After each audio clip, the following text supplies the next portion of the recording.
Make sure all the mics are on green.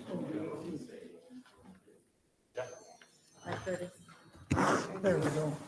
Good evening, everyone. Before I call the meeting to order, I just want to make a few comments, if you don't mind, if you'll indulge me a little bit. I've been getting several phone calls regarding my absence over the last couple months, and I just want to tell everyone that at the August meeting, I was on vacation with my wife, who said it was well needed. And then last month, I had a conflicting meeting that took me a little bit late, which didn't allow me to make it on time. I informed Vice Chair Chapman of the incident. I was actually on my way here when, due to some unforeseen events, the meeting was abruptly ended. So I just want to let everybody know that's why I wasn't here. I could plan on being here at all the meetings and continuing to fulfill my obligation. So with that, I will call the meeting to order and ask the clerk to please read the roll. Mullen. Here. Newmaster. Here. Thompson. Here. Arcan. Here. Beloit. Here. Chapman. Here. Ellison. Here. All right, welcome all to this work study session of Independent School District 624. And with that, we will open up with our opening school report. Dr. Kazmierczak. All right, thank you, Chair Mullen, members of the board. We have a slew of teammates who are going to come before you and provide an update on the beginning of the school year. And so we'll kick it off with our teaching and learning department. Looks like Jen is going to lead us off. Great. Thank you. Introduce yourself maybe as we start. Oh, yeah. Great. Good evening, Jen Babish, Director of Curriculum and Instruction. And I am here to just talk a little bit about our teaching and learning summer updates. So over the course of the summer, we had some student experiences. You'll see pictured in August, we had a group of 30 plus high school students who were trained to become mentors to our middle school students at both Sunrise Park Middle School and Central Middle School. And the Anchor Mentor Program, the purpose is to help students transition to high school. Erin Turner, our Academic Achievement Specialist, is our program leader. You will also see in the bottom left-hand corner, we hosted an autonomous vehicle camp, and our Career Pathways automotive instructor, Derek Dusher, was there to help represent White Bear Lake area schools. And then we also have our instructor, Dan Rossiter, who was able to help out and lead our annual Minnesota Trades Academy that you'll see over in the right-hand corner. We also had professional learning for our administrators and for our teachers. Some things that are, I won't go through all of those, but you'll see in the middle there, we had some administrators and White Bear Lake area schools instructional leaders being trained in adaptive schools. We learned protocols on decision-making, group dynamics, and how to lead effective meetings. And then in June, we had over 50 educators participate in our dyslexia simulation, which showed participants firsthand the challenges and frustrations students who struggle in school may experience. We also did some curriculum work and some standards work as we look at the new standards in both physical education and also in music education. And then also we had our grading for equity. Over a dozen of our teacher leaders were able to participate at that summer institute. And then finally, as you all know, and you can see in the picture with our White Bear t-shirts, we had our new Educator Induction. Just something I want to highlight that really was new this year. Our instructional coaches and our PD coordinator, Dave Lamwers, really collaborated and designed a new learning experience for our new educators to the district. We received feedback from leadership and previous educators on how we could personalize things a little bit more. And so we included some breakout sessions this summer, and they were on co-designing learning spaces. We looked at teen mental health and how to establish relationships with games and humor, just to name a few.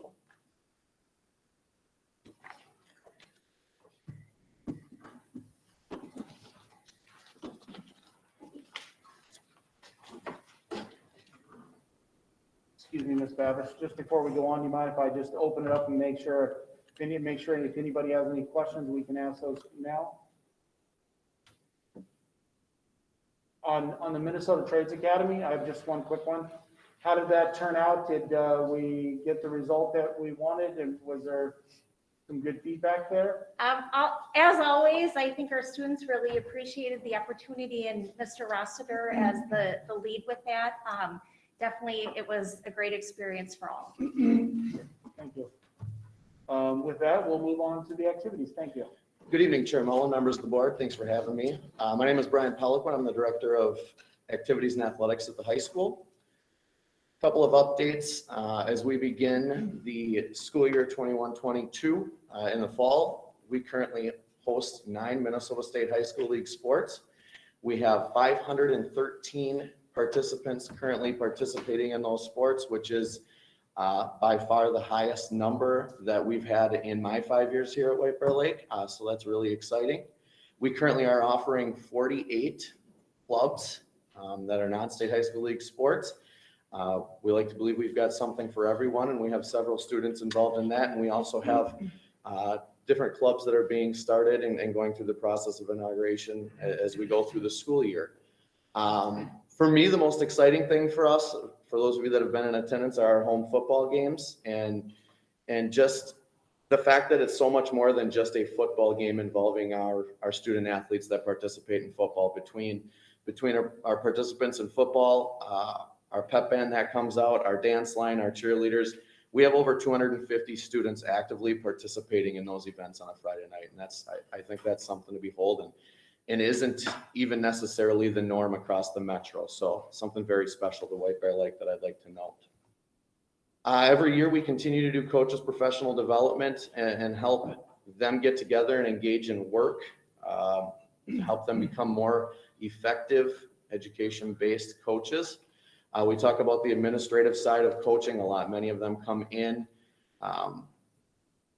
Their struggles, their concerns, their questions are not necessarily particular to the actual sport that they are in charge of or the students that they work with, but it's the administrative side of things, whether it's communication, dealing with their finances and budgeting, being transparent, dealing with social media has obviously become a big ticket item when working with our kids, and continuing to be more efficient and effective in working with parents and communicating with them.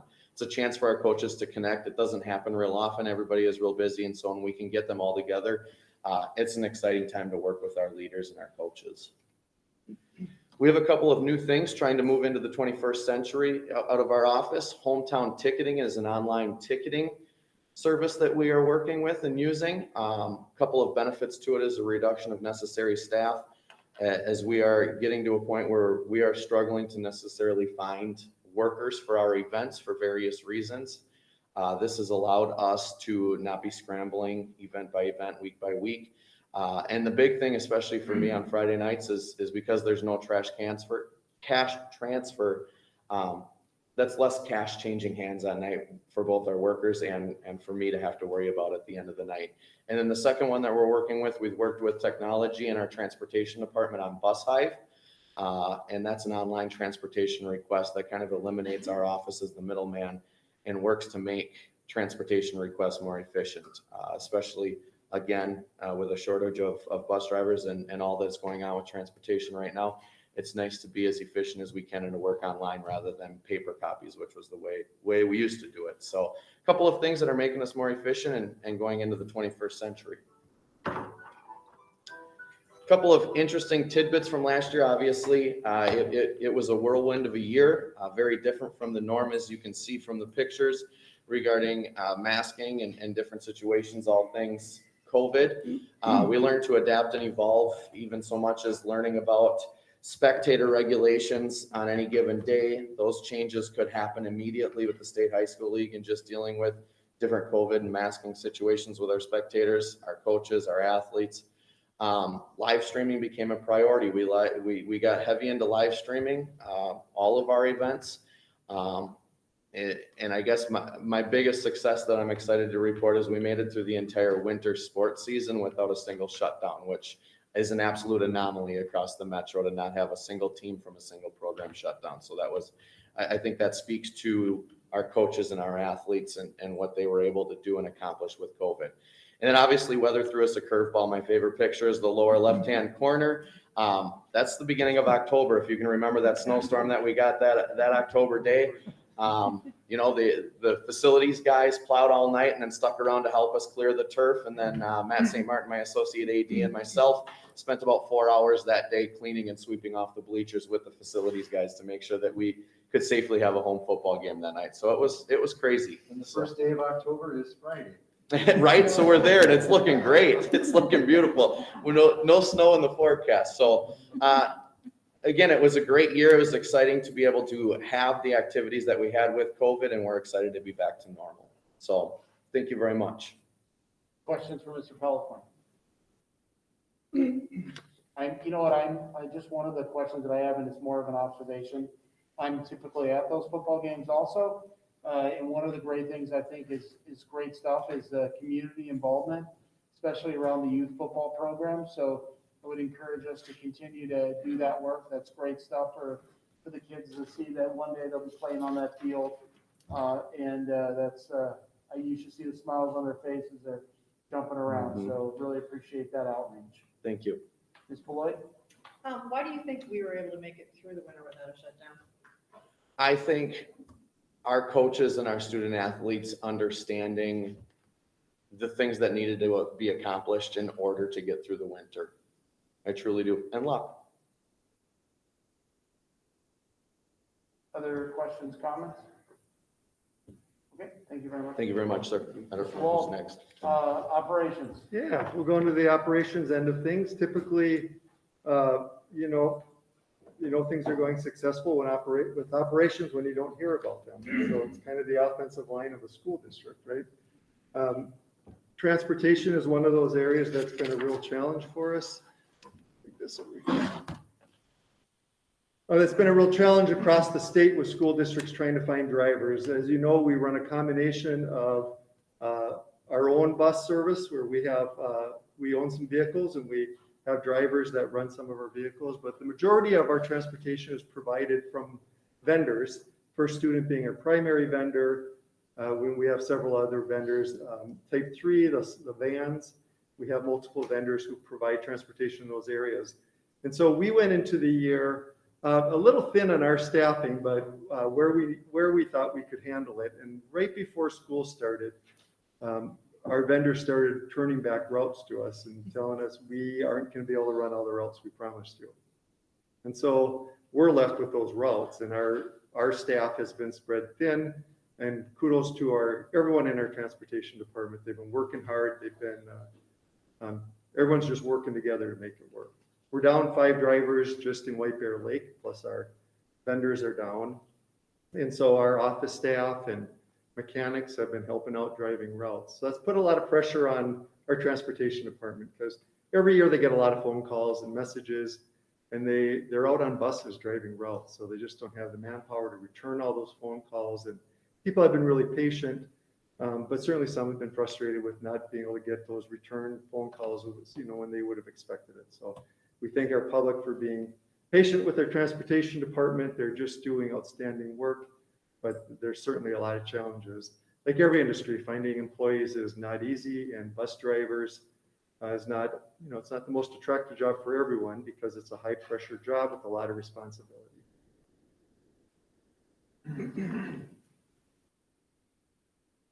Regarding nutrition services, of course, they had a big year last year as learning models changed, and they were able to provide meals to students, not only in school, but then as we were at home, making sure that we provided meals to students at home. Thank you to our nutrition staff and our drivers. who all worked together to make that happen. In the end, they served over a million meals, 1.1 million meals last year. They were also successful securing grants, over $500,000 in grants, and those grants were approved by the board throughout the year. So you've seen those, but they're listed up there. When you see it all in its total, you recognize what an outstanding year nutrition services had and the great work that they did. So right now, again, they're serving, meals are free, and students can eat breakfast and lunch, and they're doing that en masse. We have a lot of students taking us up on those free meals, and so we're working hard. There again, global supply chains have really impacted nutrition services. So the food that our vendors were able to provide us in the past, they're just able to provide a fraction of the choices that they provided. So every menu that comes out, we place our order, and we get kicked back dozens and dozens of items that the vendors cannot provide us. So then we're changing up menus, and so people should probably be looking at those menus pretty regularly because they're changing a lot as the supplies are unavailable. Still well-balanced meals and plenty of food. So we're continuing to make sure every student gets fed. We're down about 10 positions in nutrition services. So there again, we have people pitching in and doing extra work and just making sure the work gets done.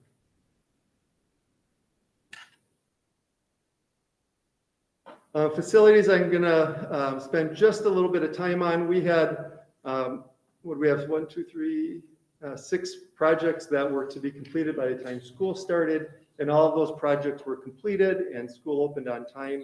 The first one out of the chute was the transportation facility that we took possession of in July. That's up on the top photo, and that has been functioning just outstanding. They're real happy with it. And then all of our school sites opened right on time. I would point out some of people have been to South Campus and saw the gym addition. Just a reminder that gym addition was necessary because we're moving a middle school there, and more gym space will be needed for the middle school. But it's been a great addition for our game day experience because we don't have to have Jiffy John's outside for those who need a facility. So the restrooms in that new gym are doubling as stadium restrooms, and it's created an opportunity to open up more of a plaza in front of our stadium, taking some pressure off the congestion of the entrance to the stadium. And we'll talk about all of those projects when we do our facilities presentation in just a few minutes. And so as you know, we have 2 projects underway. The South Campus Classroom Edition has begun. The high school is in full force, as you've seen the earth moving at that school. We'll learn more about that in a few minutes. And then we've had solar installations at a number of buildings. And those are continuing. And that is it for facilities. Well, I just have a quick comment, if you will. I had the opportunity, I was at a football game, and the facilities are great, and there seems to be a good amount of traffic. But then I was back for a Saturday football game, and the facilities were not open. So we could just kind of figure that piece out. I know there's a lot of parents that would appreciate that. Oh, sure.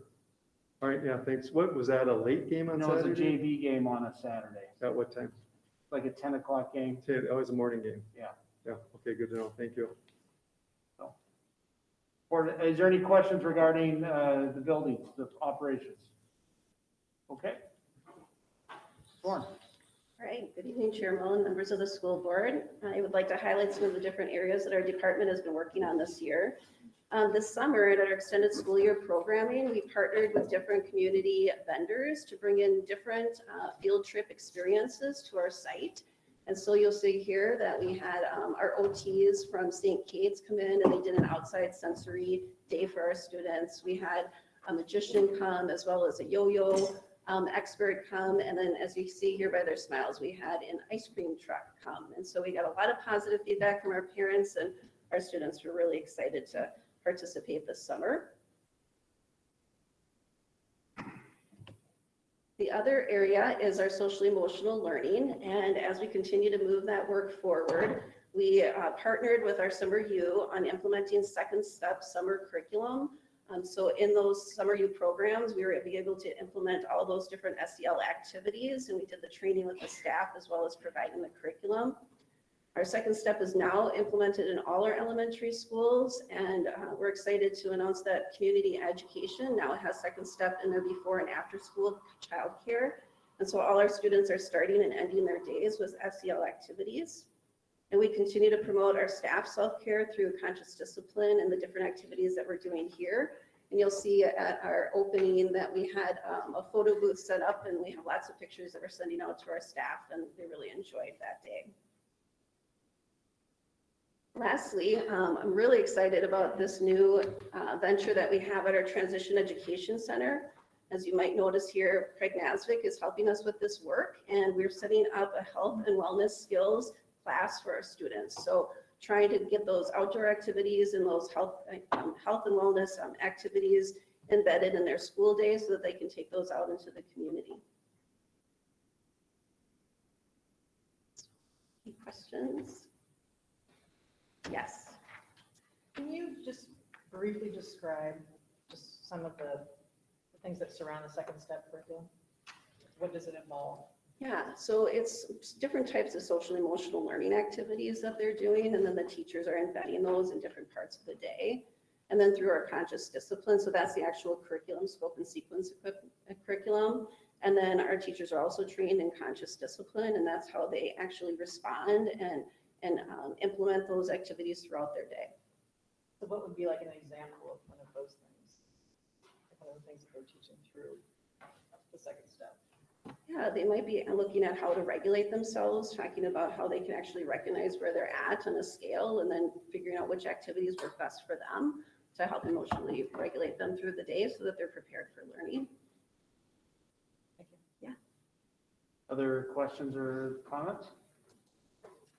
Thank you very much for the work you guys are doing. It's great stuff. So next is technology.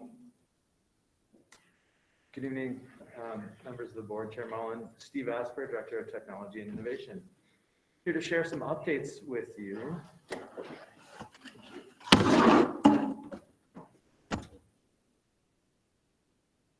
First, I'd like to share a little bit that we were very excited this summer to have our Summer Tech Depot back with us again. We had over about 31 student workers work almost 1,300 hours cleaning old Chromebooks, enrolling new Chromebooks for our system, and helping us to get parts wired and everything we needed to get all the devices ready for this school year.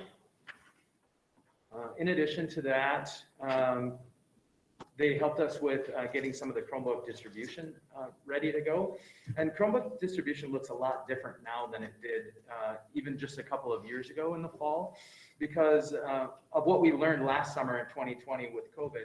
All students kept their Chromebooks over the entire summer. And we had such a great success with that, and students took care of those devices that we were able to do that with over 2,600 students this past summer as well. Reducing how many we hand out in the fall and just speeding that whole process along.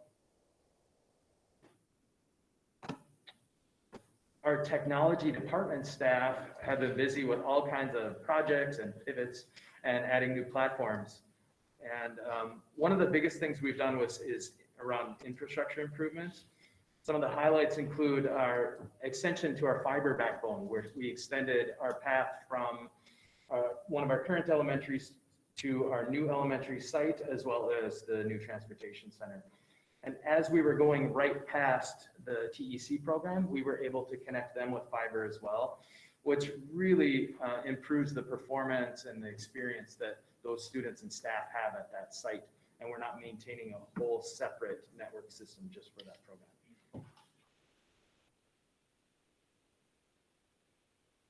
You know, and we have a lot of other infrastructure improvements that we did this past year, and a lot of those behind the scene improvements that few people really see, but everybody benefits from on a daily basis. And they're really centered around hardware and some Wi-Fi access, as well as building security.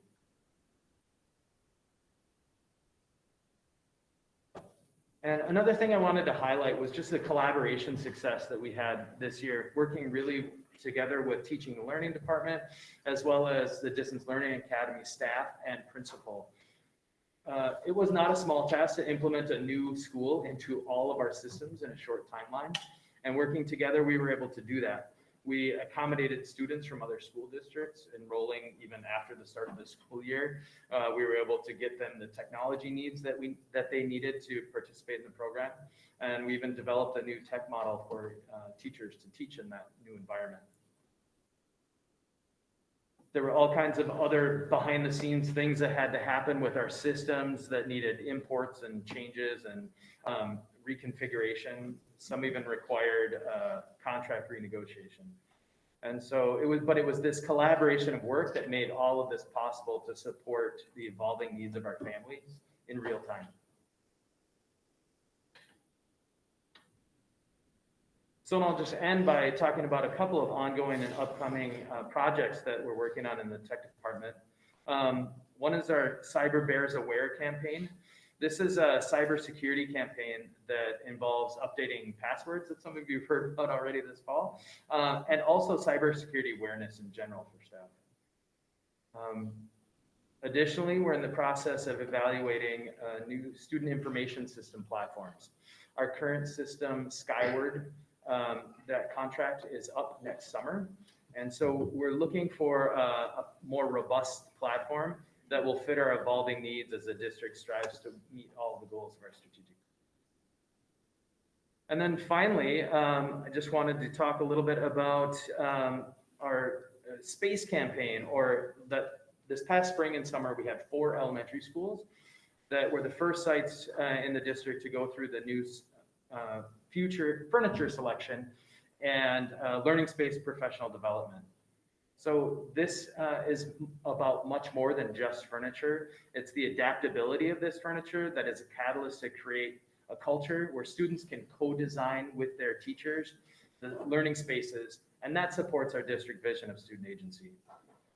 So we're excited to continue that process with the rest of our elementary schools this fall, as well as our secondary schools, and we start Thursday night. So as you can hear, from devices and infrastructure to new school development and staff development, we get to do a lot of fun projects in the tech department. So thank you. Thank you. Questions, Mr. Chapman? Yeah, Steve, just curious in terms of, I know we're moving to multi-factor authentication, and also you've got the cybersecurity campaign. Anything else that the district is doing from a software, hardware end to take proactive, preventative steps to make sure, or try to make sure that we don't get hit by a ransomware attack or any other type of cyber attack that would lock us down? Yeah, we are. We talk frequently with both our cyber insurance company from that standpoint, who really helps us out in event of a cyber event.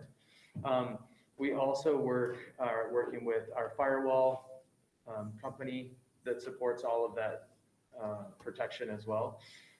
We also know that end user awareness is really important. And so that's some of that campaign is going to focus on that piece as well. And then we have an internal team in the tech department, a security team that we meet monthly to do a constant analysis of our cybersecurity profile.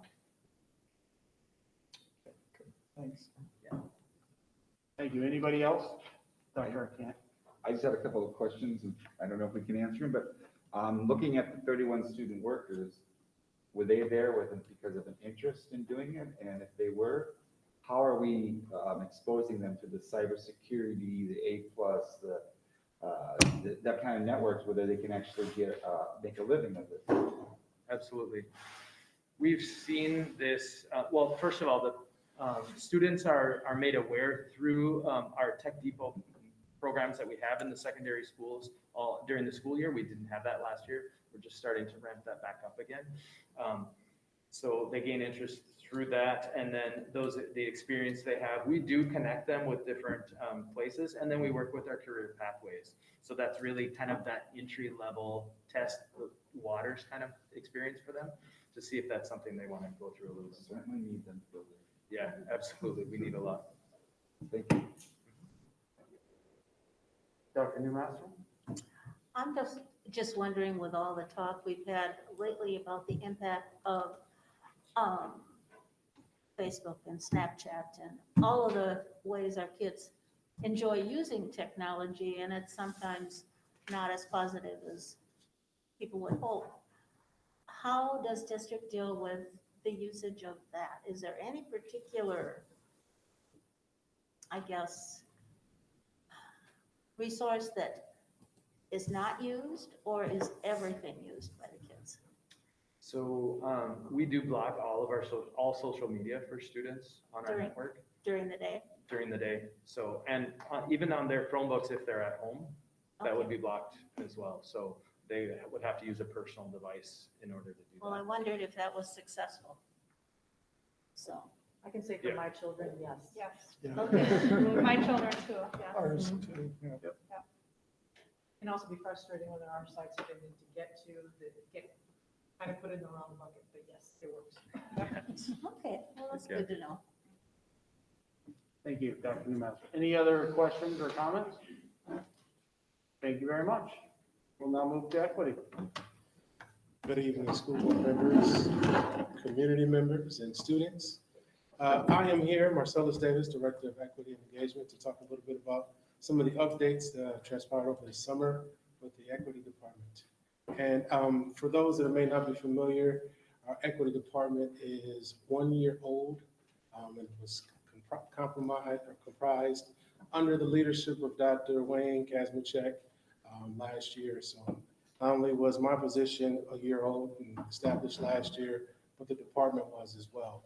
So many of my updates are going to speak about the three components that thank you, make up the equity department, which is American Indian education, our family engagement work, and our educational equity specialists. So I'll start with our American Indian education. September 7th, 2021, we had our annual kickoff to the school year. And it was held at Stillmucker Park, which is an annual event where we have drum. We gave out some school supplies, and we just really want to set the tone contextually for the upcoming school year with our American Indian indigenous students. So that was held there. On that same day, we also brought in our newest hire for American Indian education. For those that are not familiar, Jordan Zickerman, who was previously in the position as American Indian Cultural Liaison, has transitioned to another role, and she's doing great things in her new role.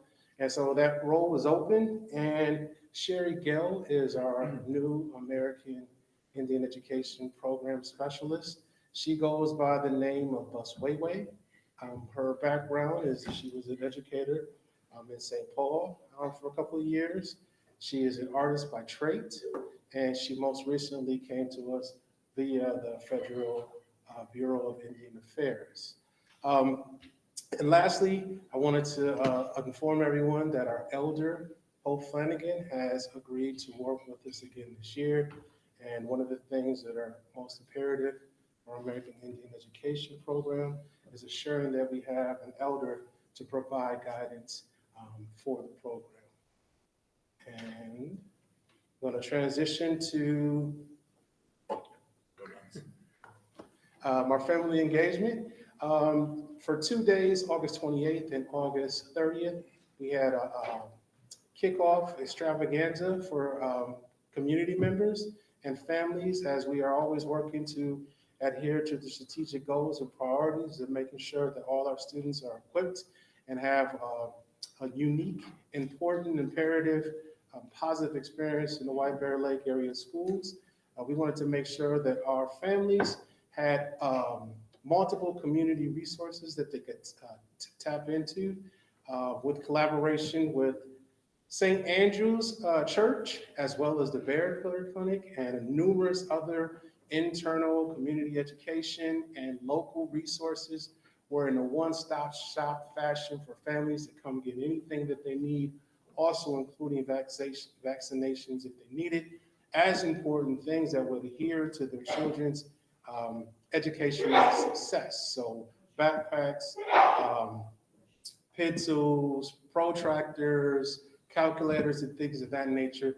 They came at no expense, and this came about by collaboration, like I said, with outside resources like St. Andrews. So really want to give a shout out to St. Andrews as well as the Barrett Clinic, Lisa Oren, in really providing this opportunity. We gave over, excuse me, y'all, this is quite difficult to speak with. It's kind of tight on my lips. We gave over 400 backpacks and countless vaccinations, as well as other things were provided by community members.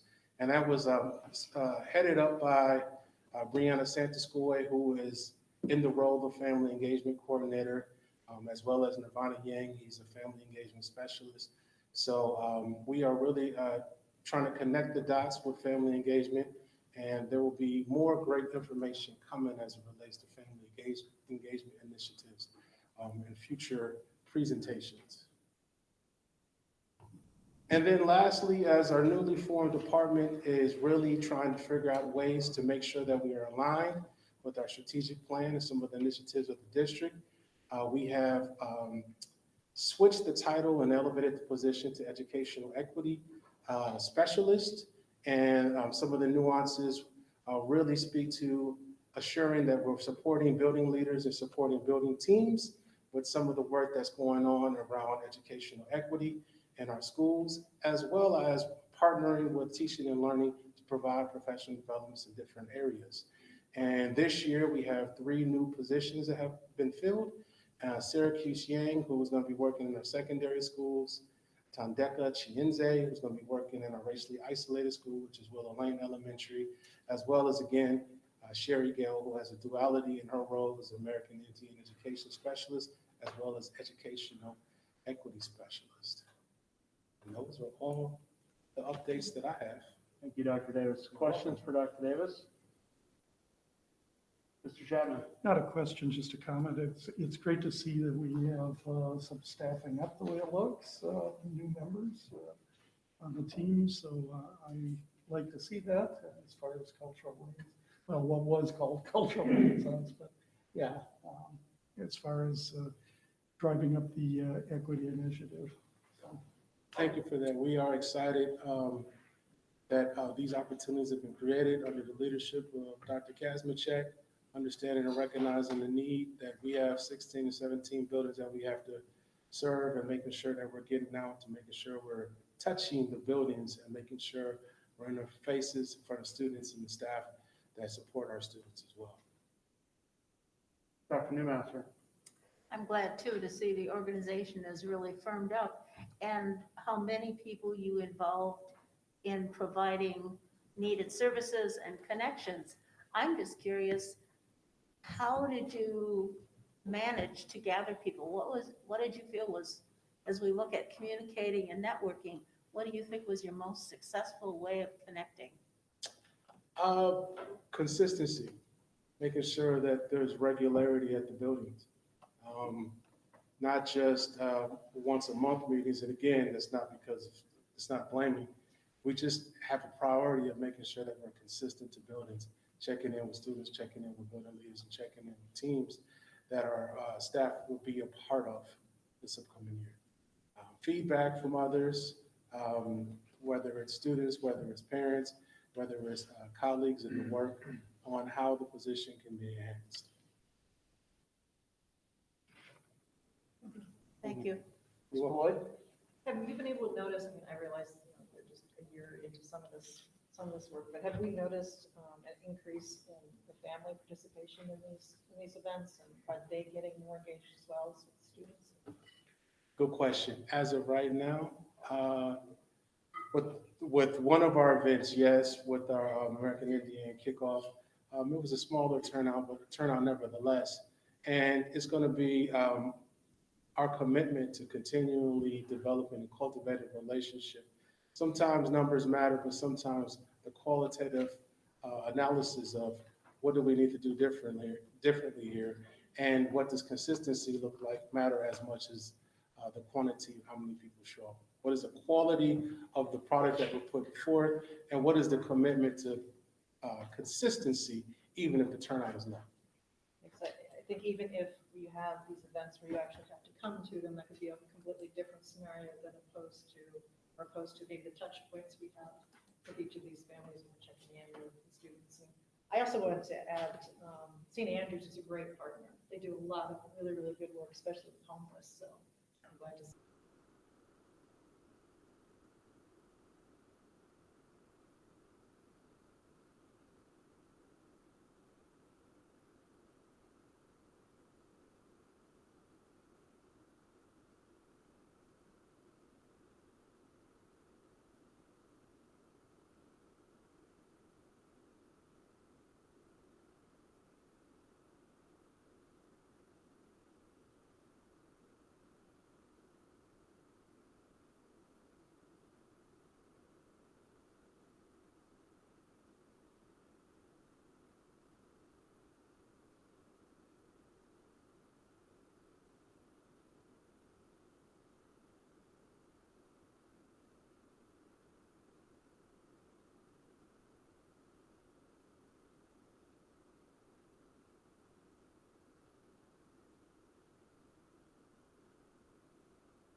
remarkably well. For one thing, during a really challenging time to be hiring right now, we brought on 170 new full-time employees between the end of last year and this year.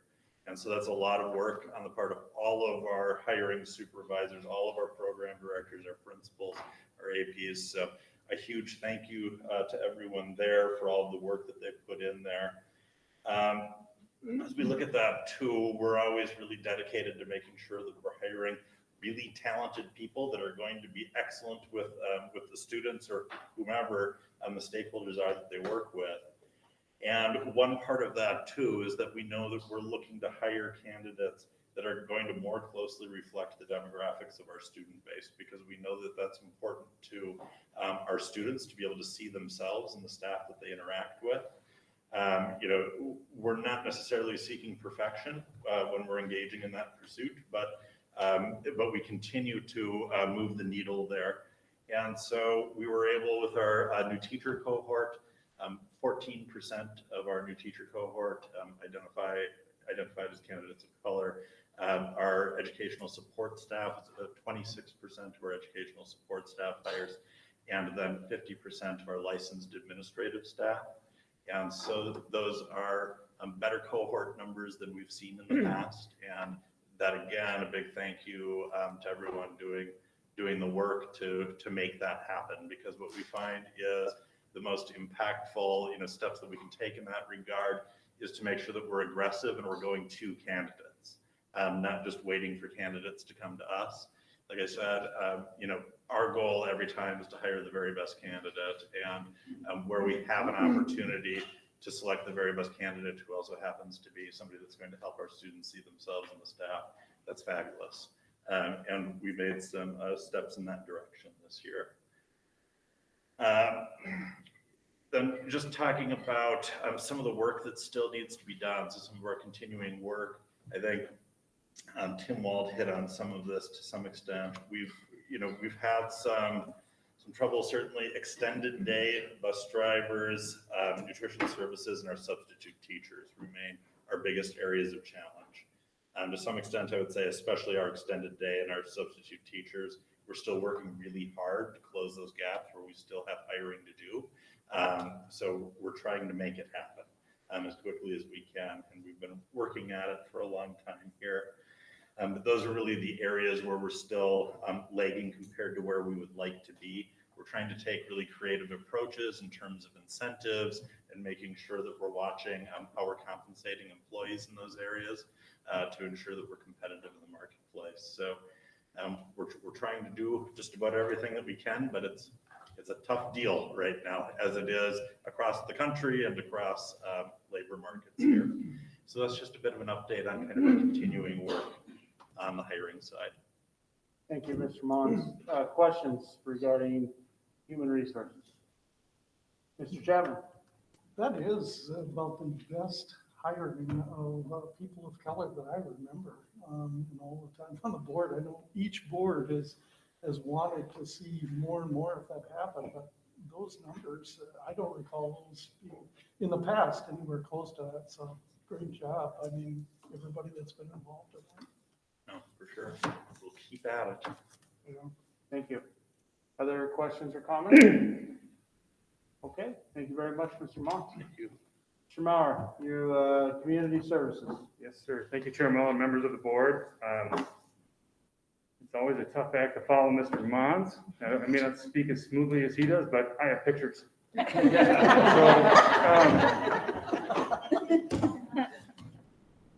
Yeah, just a brief overview of what's happening in the world of community services and our early childhood programs. This summer, we're starting off. We have roughly, the math is not going to add up when I tell you this number, because I think the data, those numbers were put in a little earlier, but we're currently serving 777 early childhood students in our early childhood programming between our half-day and full-day programming. If you remember last year, towards the end of the year, we made the decision to transition our Bear Fund program, which is a preschool program ready for 4-year-olds, over to early childhood.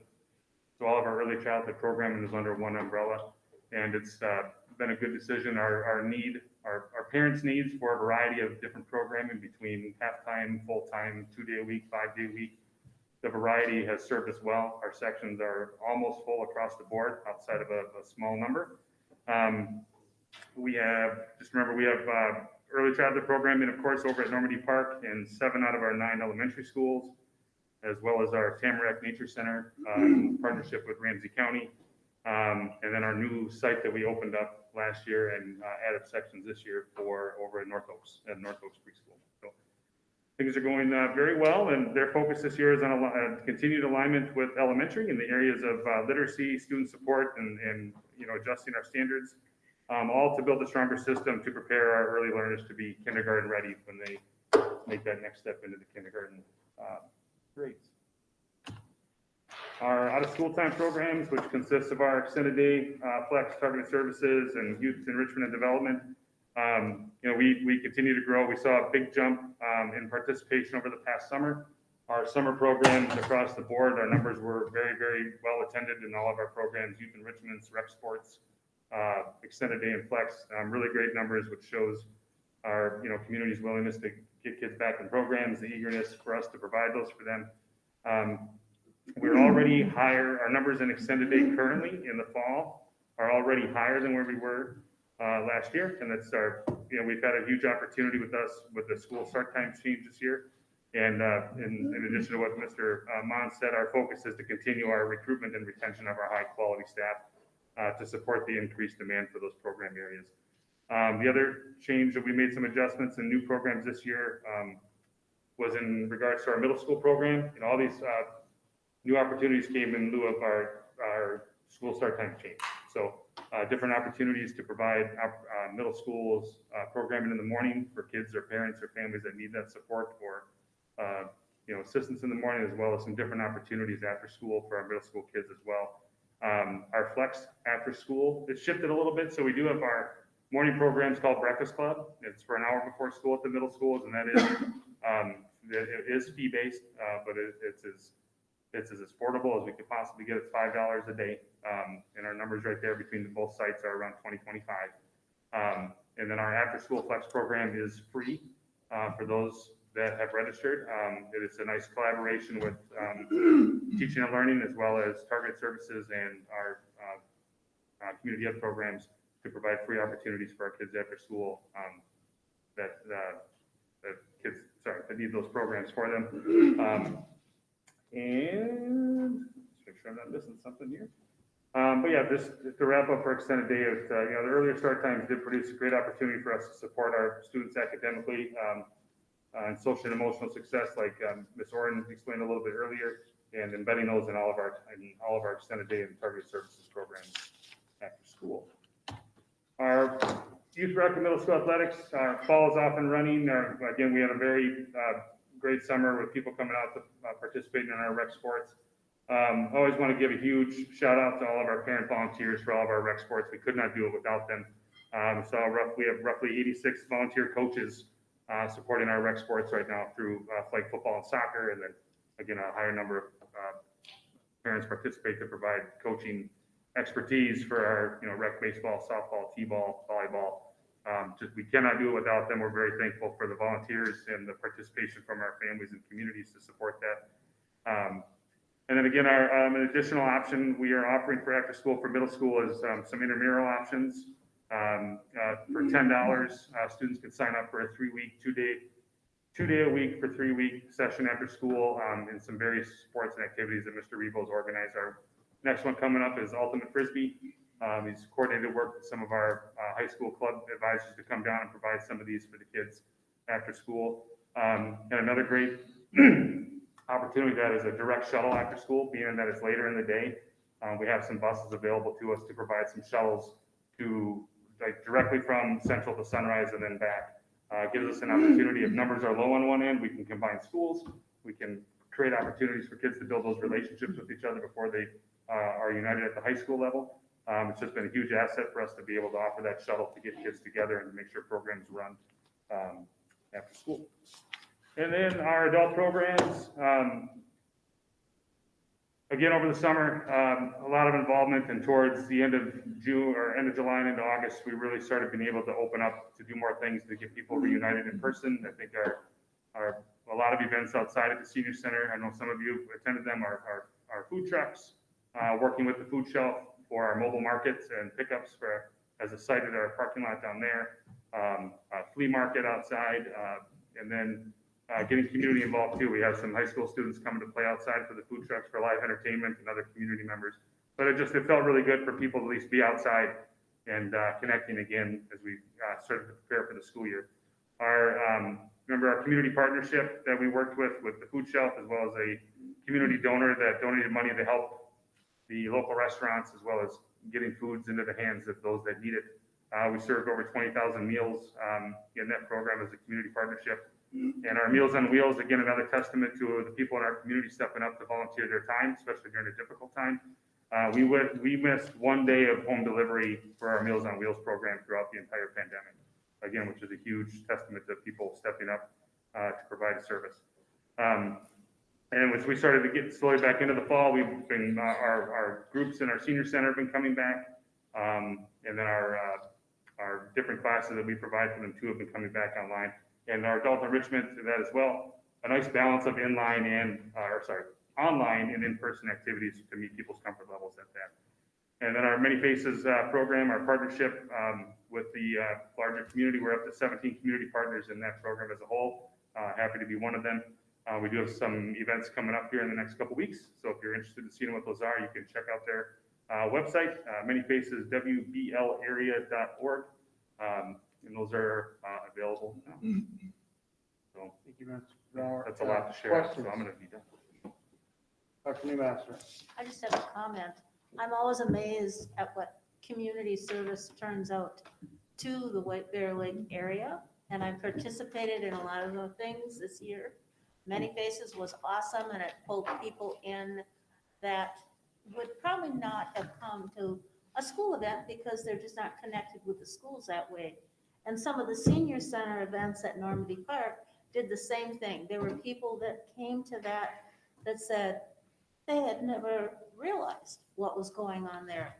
And I do want to shout out to the staff at Normandy, Michelle and John and the rest of them, that all put in incredible amounts of time handing out 20,000 meals and putting on events way over time. So it's an amazing department that I honestly, for many years, never realized how under the radar you were. But that group is awesome in connecting to the community. Thank you. Thank you. Ms. Boyd.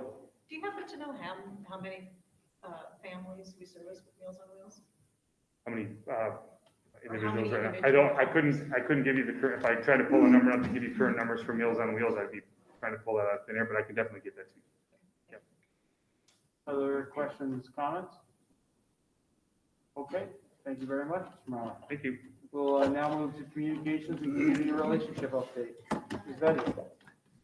Thank you very much, members of the board and community members as well. I'm Marissa Vetti, the Director of Communications, and she's not here with me today, but Tia Quirk is somebody who was recently hired in my office as well. So if you haven't seen her yet, you will see her, I'm sure, behind a camera at some point, or tracking down a fun story of the student and staff experience here in White Bear. So I'm going to try to outdo Tim by having only one slide, but it's going to have a slew of photos on it at the end. So we'll see how this goes. But I just, in preparing for the school year, a quick snippet of the things that we've been working on in our office to get information out to our families. The first was our activities calendar that we, of course, mailed to all of our families. If you remember the communications audit that we did most recently, we heard a resounding, don't ever take this away. And so we enjoy pulling that together, and I know that families are calling for that as early as July 1st. Of where's my calendar and when am I going to get it?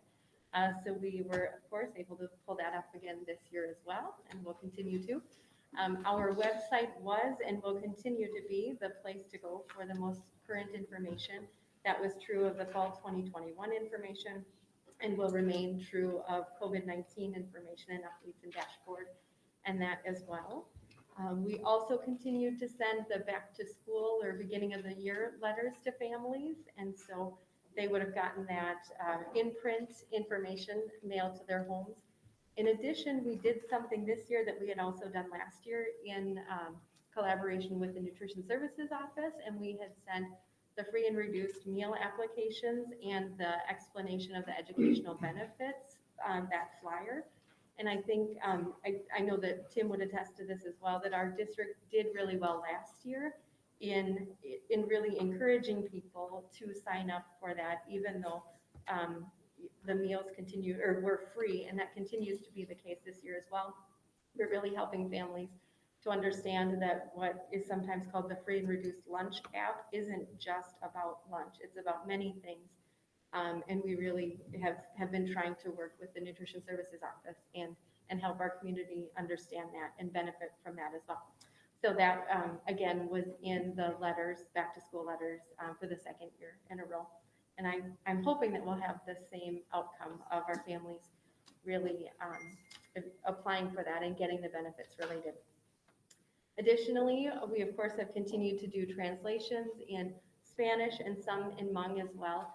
In addition to doing some printed materials, our videos that we share, if you've looked at that, the closed captioning option always offers the Spanish captioning as well. And then a way that we've communicated in person this year was our convocation event, and of course we pulled that off differently. But I think that our staff members really enjoyed the opportunity to reconnect and get together once again. Of course, with convocation happening in a really different and remote way last year. So that was fun. Something that our community members have participated in has been the hashtag Back to School Bears. And on Facebook, our families, K-12 plus, and then our early childhood families as well, were able to participate during the weeks that they had their first days of school. And that was really fun to see how people participated in that. And then of course our regular communications. I'll do a plug here again as well. The community e-newsletters that we send out, a text version every other week, and then on the alternating weeks, it's a video version. And then our 624 facts that we share out on social media as well. Information that is fun, highlights of students and alumni and staff, and notices of things happening in the district. And in addition to that, of course, now that the school year has started, the weekend 62.4-second video updates that we do are shared in that way and other ways as well. So keep an eye out, of course, the update of what we did to prepare, but then obviously the ongoing as well. Thank you That's very it. much, Ms. Petty. Questions, comments? Thank you, Ms. Thompson. So in the back to school, the beginning of the school year letters we send out, those are only sent out in English currently? No, they're sent in English and in Spanish. Okay. And then if we have, because how many different languages can we, like on our district website, you can change it to several. Yeah. I don't know the number, I know it's a lot. It is. Do we have a way of knowing, is there a way that we can ensure that those letters get sent to families in the district that we know speak those other languages?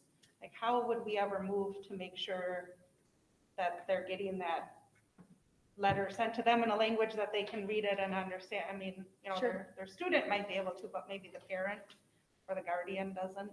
Yeah. Is this something we're thinking about doing? Sure, and we are doing that in the top three languages, if that makes it. The Spanish and Hmong are the higher concentrations of families that we serve. And so, and I'll just say anecdotally that we have done Hmong translations as well, and learned that actually, that most Hmong families would prefer to have it in English. Okay. And so we said lesson learned with that one.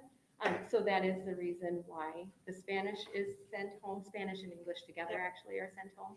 And then our Hmong speaking families do get the English. And if there would be a time when somebody would be looking for the information in a different way, we certainly would work with them to make that happen as well. Something, and I should have put this in here, something that we worked on, if you remember,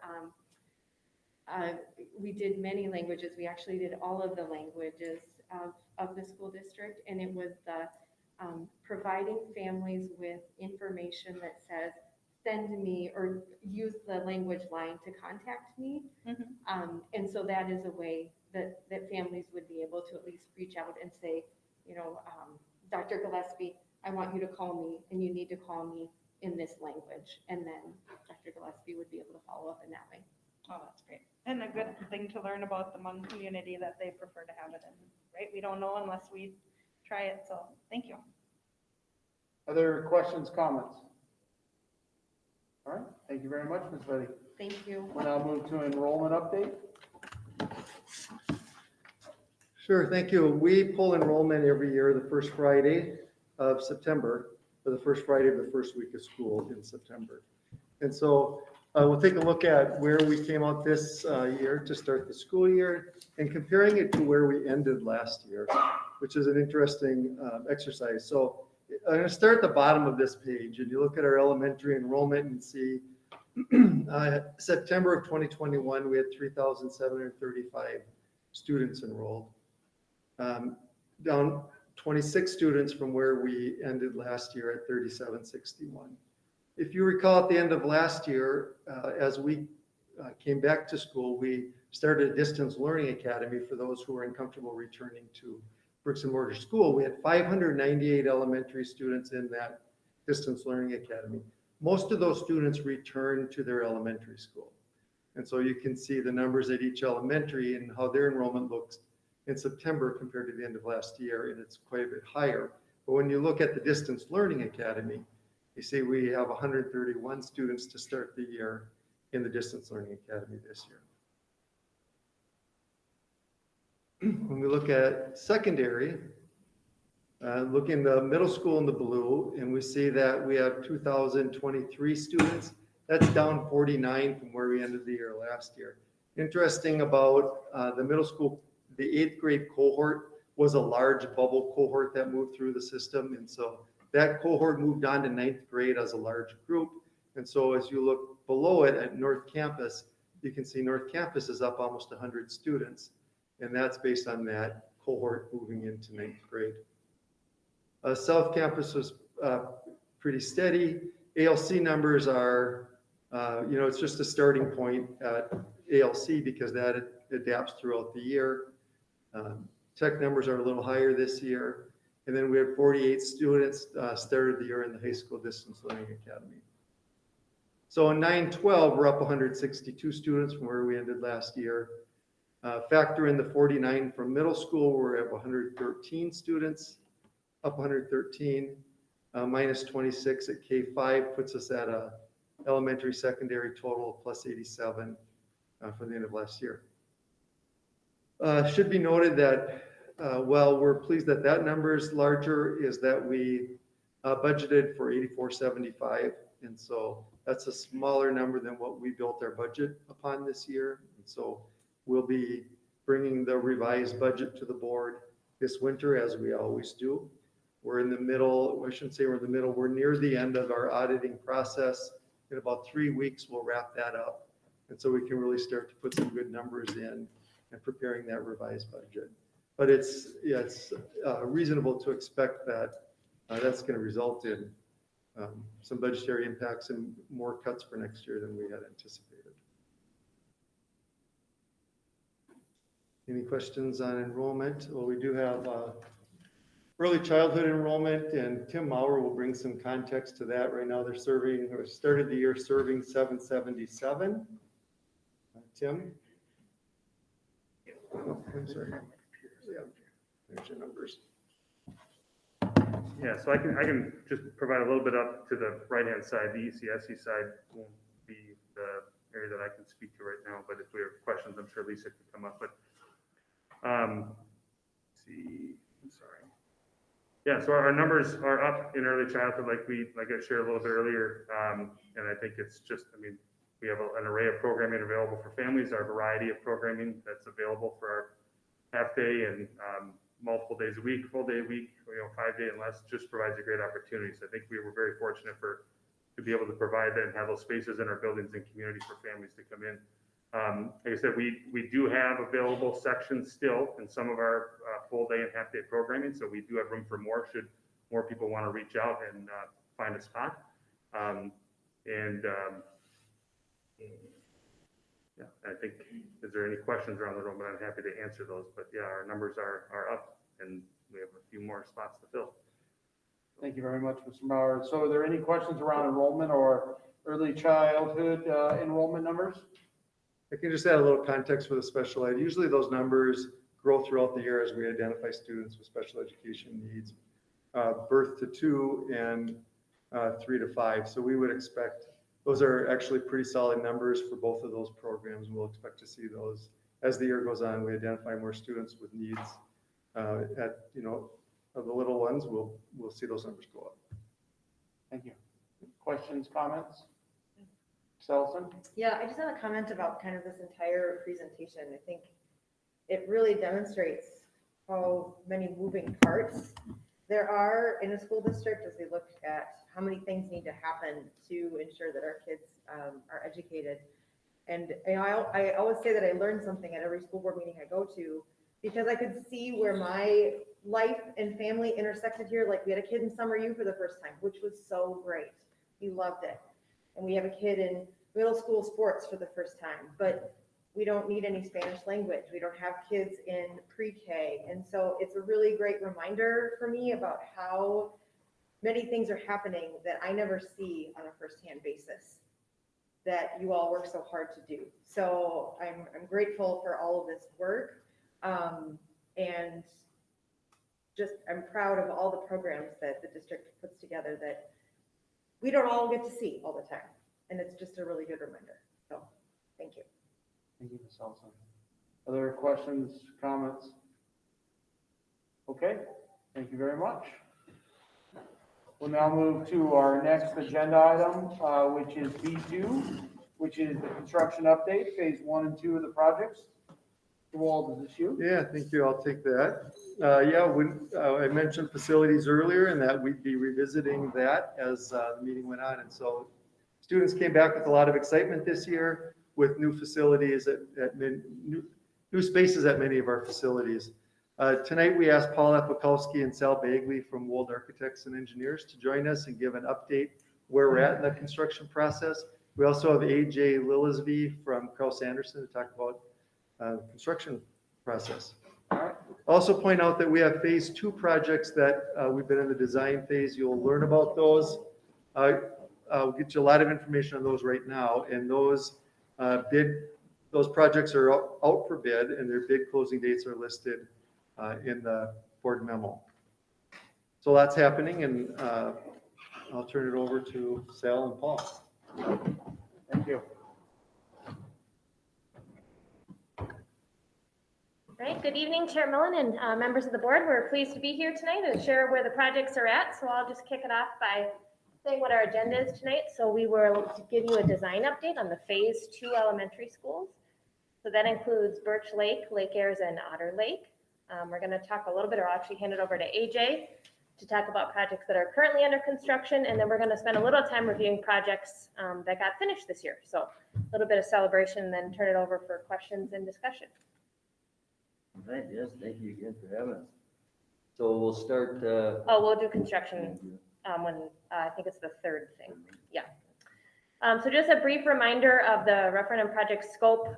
There's a map on the left of this. I won't read it to everybody of what the scope was at every building, but high level, the themes were district-wide additions and renovations to accommodate projected enrollment growth, safety and security improvements and deferred maintenance projects, as well as classroom and building updates to create flexible learning areas. So those key themes really encompassed all of the referendum work.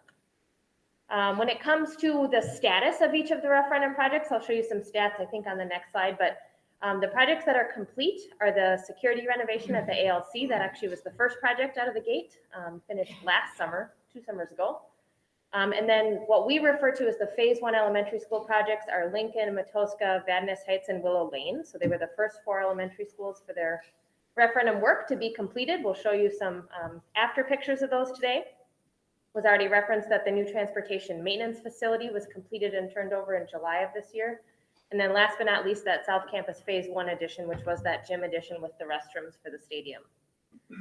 Projects that are in construction, we'll get to that a little later in the presentation, include the new elementary school, obviously the Unified White Bear Lake Area High School, South Campus phase 2 addition, which is classrooms and a new main office addition for security, and then the phase 1 of the new classroom flexible furniture initiative, which Steve Asper talked about earlier today.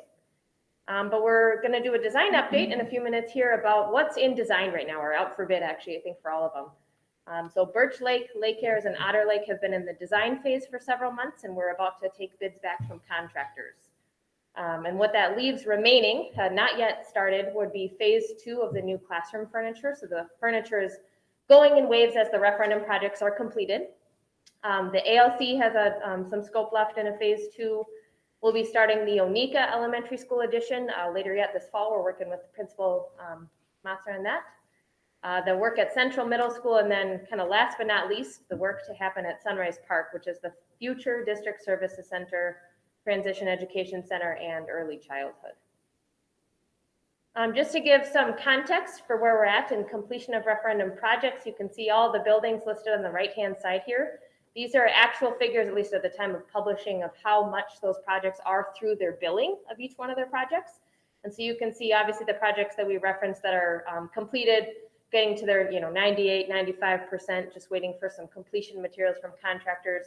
But when you look at the referendum in total, we're about 15.3% complete as of this year. So big accomplishment, a lot of work got done, certainly lots of work left to do. We'll go through the design of those phase 2 elementary schools in just a second here. I just wanted to remind everyone the process that we've been using. So every single project has had what we call a core planning group, and that involves a select group of stakeholders for that building, usually administrators, teachers, sometimes even student involvement. That really helps us set the mission and vision for the project, and that usually happens over the course of maybe 4 to 8 meetings, depending on the project size. They've gotten the opportunity to go on tours, both physical and digital. We spent a lot of time talking about development of criteria and guiding principles and really coming to agreement on what the project needs to accomplish. We go back and forth on building a building diagram with them, and then really at the end of their process is kind of a floor plan that everybody can agree to. And then we roll into, during the design development phase, we spend a lot of time with the users of given spaces in a process that we call the user groups. And so that involves every space that's affected, sitting down with the people that live and work in that space every day and making sure that the design will accommodate their needs. So storage needs, electrical needs, display needs, what should the finish on the floor be, how should the lights be switched. Certainly lots of integration with the tech department on that, but this builds a lot of ownership in the project and really leads to no surprises when staff finally get to move in after all of this time and effort. So I think with that, I'll turn it over to Paul to do a design update. All right, we're going to talk a little bit about the next 3 elementary schools. We'll start with Birch Lake. The scope for that project was a remodel of the media center, which are being rebranded as the Learning Commons in each school. Some creation of some new small spaces, small group spaces to create equity across the district. That was another initiative of the referendum. And then the furniture that Sal talked about. We are on schedule for these projects. We are, as Sal pointed out, right in the bidding phase now. This project is scheduled to open for the fall of 22. So with the successful bidding, that'll begin ordering materials this winter. With each of the buildings, we look at kind of a design concept. In these smaller projects, the concept often is how do we draw from the culture of the building and some of the motifs and design of the building. So we were very attracted to the mural that's in the cafeteria at Birch. And also its play on circles, which obviously is part of the plan of the building. That design on the right is one of our architects came up with that as sort of an inspiration of thinking about circles and how they can interrelate. Next is the floor plan. So basically the areas of the plan that are colored are, with the exception of the yellow, I guess, are all getting renovation. So one of the things that was great that came out of the core group for this work was to think about extending the learning commons into the cafeteria. So those rooms have been back to back all these years, but there's a big blank wall between them and you can't get between them. And the cafeteria spent a lot of time during the day being underutilized. So we're actually not doing very much renovation in there. We're simply cutting a big opening between the two so that when the cafeteria is not being used, you can flex out into that space and use that extra square footage. The other thing that I'm really excited about is that what that does is it opens the doors on the other side of the circle really to go to the learning commons. And so really, I think we're going to be able to create a little bit of the concept of that there's a commons going through the whole building, which I think will help with orientation in that building because we all know that the circle buildings can be a little bit hard to navigate and get your bearings in. So that was a wonderful outcome. It wasn't really explicitly part of the project in the referendum, but with the work of the core group and their good thinking, we were able to come up with that opportunity. Then the other big piece of the project is the one classroom addition, which is shown over on the right in green. This is just a zoom in of the Media Center area, or Learning Commons area. So you can see we are largely staying within the same footprint of that. Some of the things that are nice that we're doing, we're going to open up the hallway out to the edge of the Learning Commons a little bit. So that, again, it helps flow a little bit and creates a little bit more of a landmark as you go around the circle. Predominantly on that side will be the book stacks. And then the heart of that space will get a remodel. So the small group rooms and conference room and workroom are all being redone to better fit their function. And then on the left, you can see there's kind of that lighter black line there. That will actually be some glass and some operable doors that allow that to open up into the cafeteria. Then on the next slide, you can see a little zoom in of the floor plan for the one classroom addition. As we have done on some other projects or parts of the district, we're trying to maximize sort of the impact of each one of these things within the building. In this case, it's backed up to 2 classrooms. And those classrooms will have openings created in their existing windows out to a common flex space. So you're only building 1 classroom, but we're taking advantage of the hallway to be a flex learning space and then connecting that to 2 classrooms again to maximize the impact of that. Then here is a rendering of the outside of the building. We're working to blend the materials of the recent addition along with the style and materials of the old building to bring those 2 together. This is an image inside the main hallway looking into the Learning Commons, and so you can see how those openings will help kind of put that area on display and open it up to the students in the school.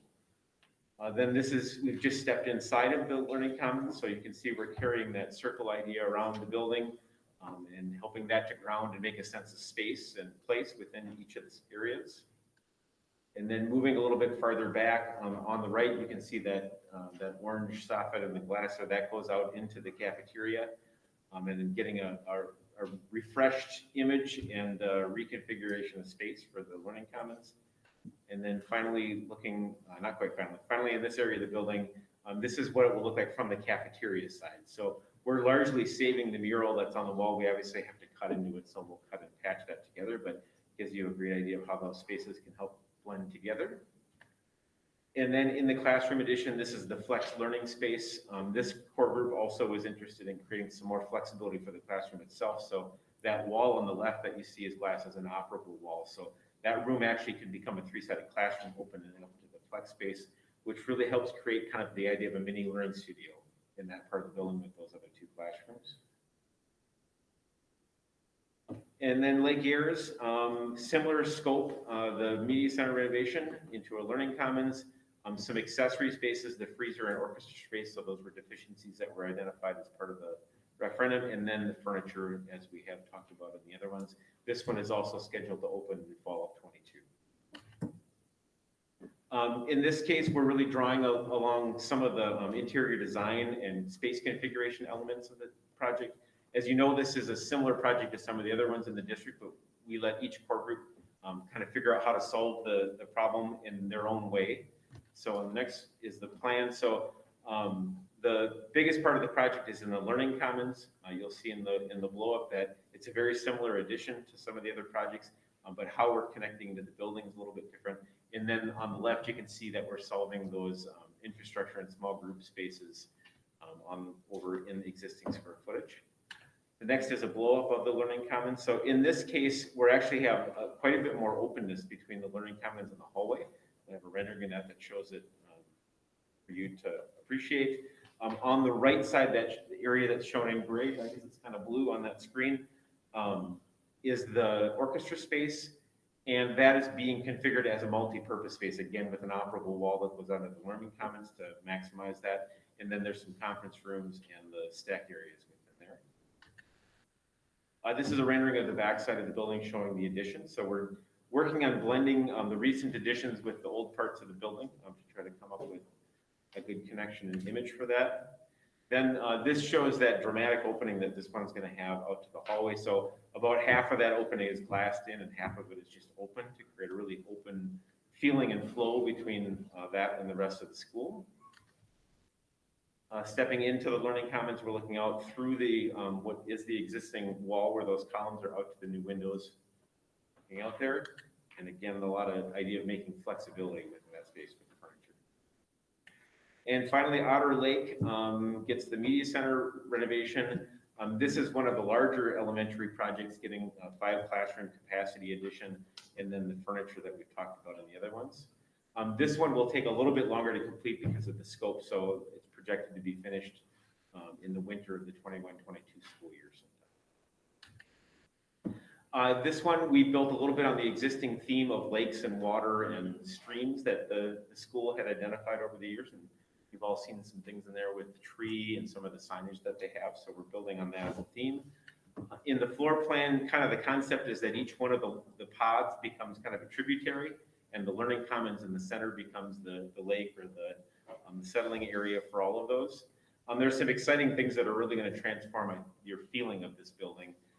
In the Learning Commons area, we're actually going to, conceptually anyway, extend the Learning Commons out to the outside walls, and we're taking out much of the ring hallway that goes around that. So instead of kind of another almost circle building, you're going to have a space that you really flow through like a commons in the center of the building. And then for the addition, we are attaching it onto the side of that pod on the northeast there. And you can see that we are creating a flexible area in the middle again to get flex learning space.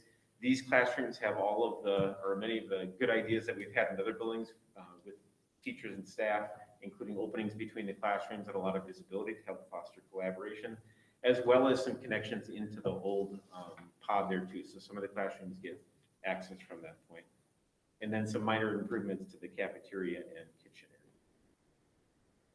area. Here's a plan of the Learning Commons area. It's a little hard to see, but in the renderings, you'll see it better. We're deconstructing quite a bit of the perimeter wall there. We're actually putting a multi-purpose room up on that north side, so that'll be kind of attached to the outside wall, and the circulation area will be rerouted around that to help break that up and make it all flow together better.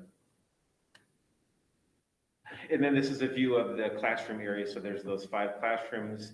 They are grouped together in smaller groups. We work very closely with the core group to talk about the best way to make that the most flexible. So there's really a grouping of 2 or 3 classrooms that can be done with different openings within there. We are also incorporating the idea of the mudroom that the new elementary school uses. So that gets that. Bathrooms in there. And then another fun idea that came up from the working with the core group was to create a back vestibule that goes out to the play area and really is close to the fields that get used a lot there. And that actually will have a bathroom in it that is set up so that you can open up just that vestibule in the bathroom for the public.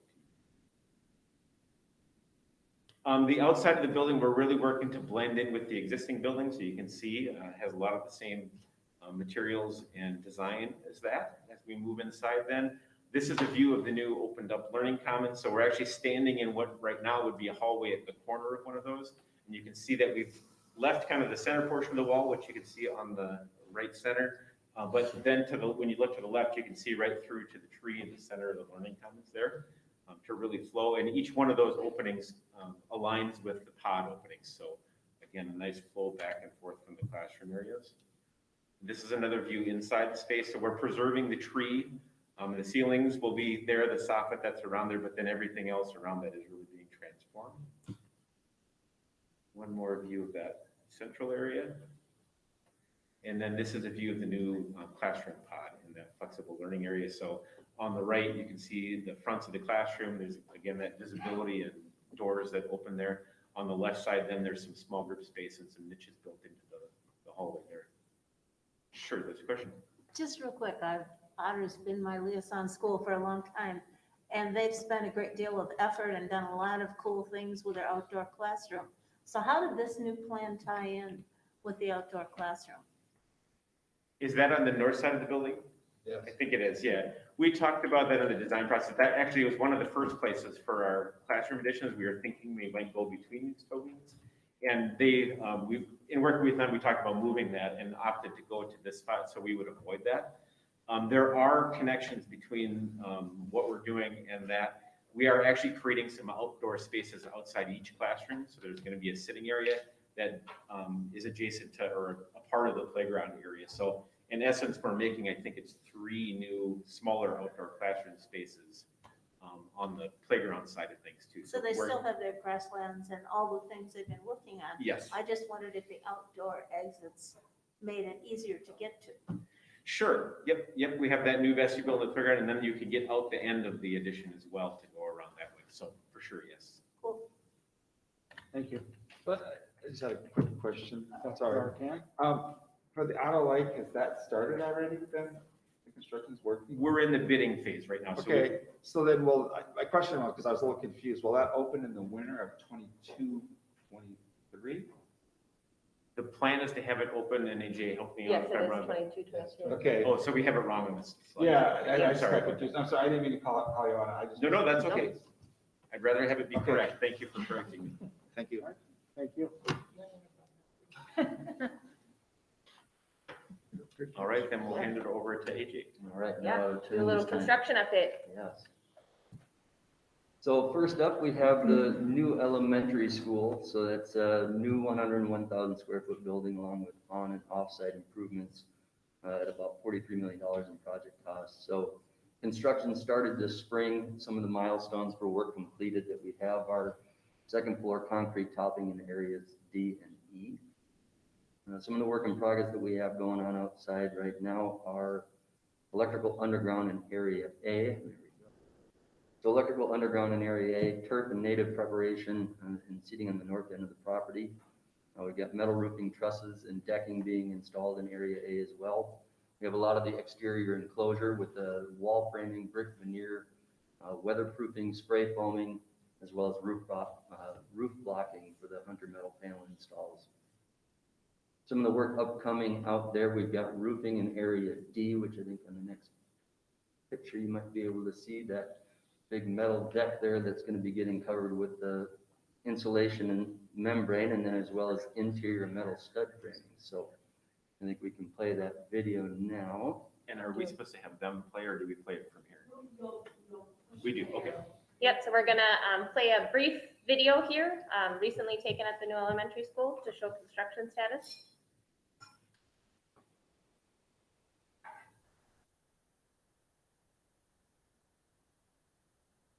Should there be sound on that? Yep.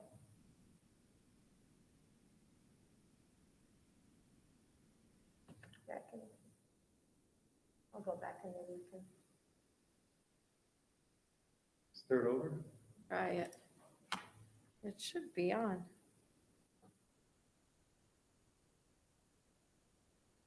Well, we can hum it. It isn't speaking, it's just music behind it. Oh, this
One of the impressive elements when you get out to the site is just listening to Terry Coleman, the superintendent on site for Kraus Anderson, talk about the organization of the contractors who are doing the work and how well those teams of contractors are all working together to make sure that they stay ahead of each other or behind each other, depending on where they need to be working. So they really have an organized process getting around that building, doing when it's exterior work that needs to one before the other. They're working really well together, and it's just an excellent team out there working on this. So thanks to Kraus Anderson for that. What's gonna happen with the traffic along 61 right there? Because you're gonna obviously have times of the day where you're gonna have a lot of people coming in and out, and there's no lights or anything right there. Yeah, there will be. That's part of the project, is there'll be a controlled intersection at 152nd Street and Highway 61, and that will happen next summer. We're working with Washington County, City of Hugo, MnDOT. Do we have any other partners on that, Paul? I think that's Washington County, yeah. Washington County, yeah. And the trail. Yeah, and the Hardwood Trail. So there's a lot of partners on that, making sure we Look at can the get all trail that going working. right across there. It's a very complicated process to get a controlled intersection on a state highway. Go figure. Well, it's actually kind of nice to have it there because there's several accidents that happen all the time. It was 159th. Right. There's even a passing lane, there's several accidents where people just forget that you can go around and slam right into people. So it's gonna be kind of nice to have that slow down through there. Yeah, I think everyone's glad to have a reason to slow traffic down as it comes from the north toward downtown Hugo. Other questions, comments? Oh, sure. So the new elementary school, as you know, we named the principal, Dan Schmidt, who's with us tonight. Principal Schmidt's here. Dan, you want to talk about the school naming process? Here, I think I have this seat. The microphone. Thank you, Board Chair Mullen and school board members. We are starting the process of naming the new school. It's very exciting times. We have a blank slate, so we're starting from scratch. It's pretty cool. So a couple pieces of information that you may not be aware of. Dan Schmidt, principal at Lincoln Elementary School, and I have the honor of opening up the new school in the fall of 2022. Still on schedule. It's pretty exciting. We've been putting together a committee, and we have a committee of about 4 staff members, 6 parents, 2 community members, and 1 to 2 students that are involved in the community. So it's a nice sized group. Obviously, they can't all be there at every single meeting, but we really appreciate their enthusiasm, and we keep them updated on information as it's coming about. What we did at the first meeting that happened on September 16th is obviously we went through the introductions, and then we just kind of talked about the school board policy on naming, so that there was a baseline there. Then we went through the district mission statement, and then it was really nice, the principals at Onika and Hugo, they talked about their building mission statement too. Then we went through the review of the design and the renderings of the new school and kind of explained how that all came about. And then we had a guest speaker that was arranged to attend, and it was Cynthia Schoonover. She's from the Hugo Historical Commission, and she provided us with a history of Hugo, which was more of a walk through time. And it was kind of exciting because she brought in the perspective of the indigenous people at that time and era, and then she moved it into the European connections that were in place. And so it was really fun to really get a deeper analysis of what was going on in the community back then. Now we're at the next step now. We're gathering names and trying to get some ideas from what the community hopes that maybe through their own brainstorming that we could consider for names. That's taking place up through October 13th. Now for the community at large, if you haven't submitted a name and you have an idea, I went through the process myself without submitting a name, and it was district webpage, and then you go to building our future, you scroll all the way down to the new elementary school naming submittal, and then you have a form link that's included inside. So if you have an idea, please submit your idea. Right now, we're at about over 40 names that have been submitted so far, and most of them aren't duplications. So I like the thinking that's going on out there. And what's really nice about the survey that was being created is that they asked the community members to provide a rationale for why they put their suggestion on the form. So that's kind of nice. So we're going to be having that conclude on October 13th. We're going to meet again on October 14th, and then we'll give you an update again, I believe around October 25th. And then eventually we'll come with a recommendation, a final recommendation to the board for your consideration. Are there any questions? Questions for Mr. Schmidt? All right, thank you very much. Thank you for your support. And I just note the elementary principals in Hugo and Onika have distributed that link to their parents, their families to submit names. We posted it on the district Facebook page, and the city of Hugo has reposted it from their page too. So hopefully people are seeing that opportunity to forward a name, and the committee will look forward to that October 14th, getting back at it. All right, so up next, we have the North Campus High School. So we have very large additions out there. We got 375,000 square feet of new addition and almost whole building renovations throughout, totaling about $240 million in project costs. Construction started this summer on the site development in the 3-story classroom addition with the new field house.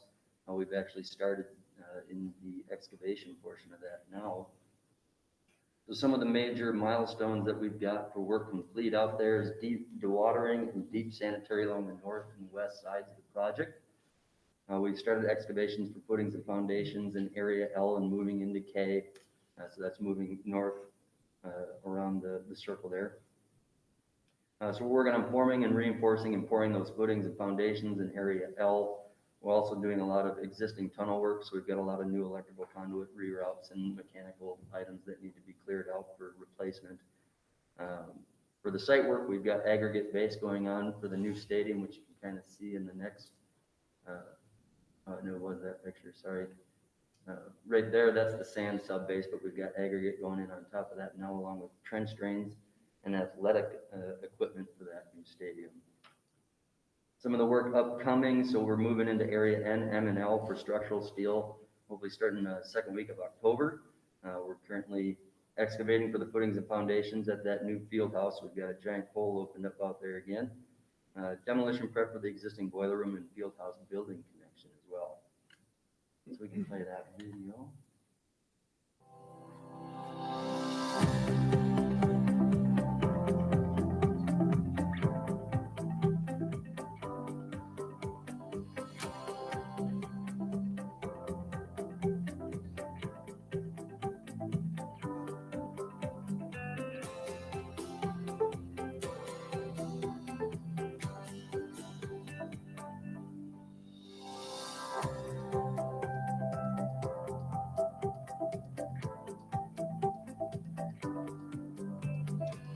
You could actually see the deep sanitary there, so it went 27 feet down to the lowest point of our sanitary. Very deep excavation. I tried narrating this before, but the camera views go so quickly, so I don't know.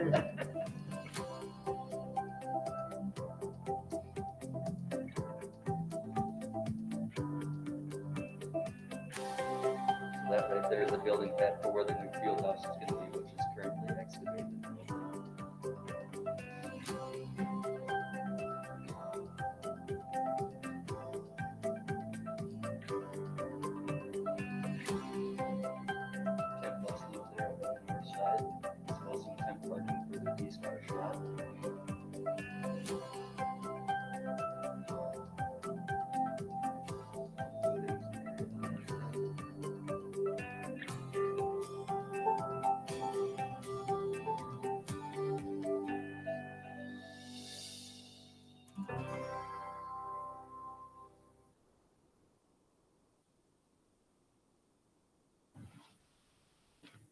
All right, up next we have South Campus for the phase 2 portion. So we've got additions and renovations to create the grade. Before you do it, Chair Mullen, do you want to ask Questions questions? regarding the North Campus or with the new high school? No questions, just amazing work. So proud of it. Excited for all of the work that's being done and to have you here to show not only us, but any community members who, you know, all this work that's being done. It's quite amazing. I could just say when it was back to school for my daughter who's in middle school night, there were a lot of parents trying to corral their kids to quit staring at the movers and the stuff that was going on outside the window, but also good to let them see that work being done, because who knows if that's a career they want to go into someday. Great to see it. Thank you. Ms. Floyd? So I know we had to do a lot of work with the DNR because of that being a wetland area. And I've heard from community members that they could hear the pumping. What exactly is happening with the wetland area? So the pumping that they were hearing was on the west side of that dewatering system. So in order to excavate down that 27 feet, that wetland in the water table was up so high, and we had to excavate about 13 feet below the water table. So what those two pumps were was actually drawing all that water down, and so then that was running back through a filter, and we were putting back into the storm system. So that's only a temporary measure until we could get the installation complete. And now those pumps are actually gone, now that the deep excavation is done. And then for the future, the wetland is obviously becoming fields up there on that north side. So they've got new ponds and other CMPs that are going in to kind of offset that wetland. Didn't we have to offset the size of that? We couldn't just go into the wetland, we had to add a wetland, or it had to be an apples to apples. Yeah, purchase wetland credits elsewhere within the watershed, which is within the watershed district, so there's not a net loss of wetland in the watershed. Yeah. Thank you. And that question did come up, Ms. Beloit, about the pumps, and we had one neighbor who was concerned about the noise, and so I talked to our team at Krause Anderson, and they were great. They were able to find some strategies to make that not so impactful on the property. So.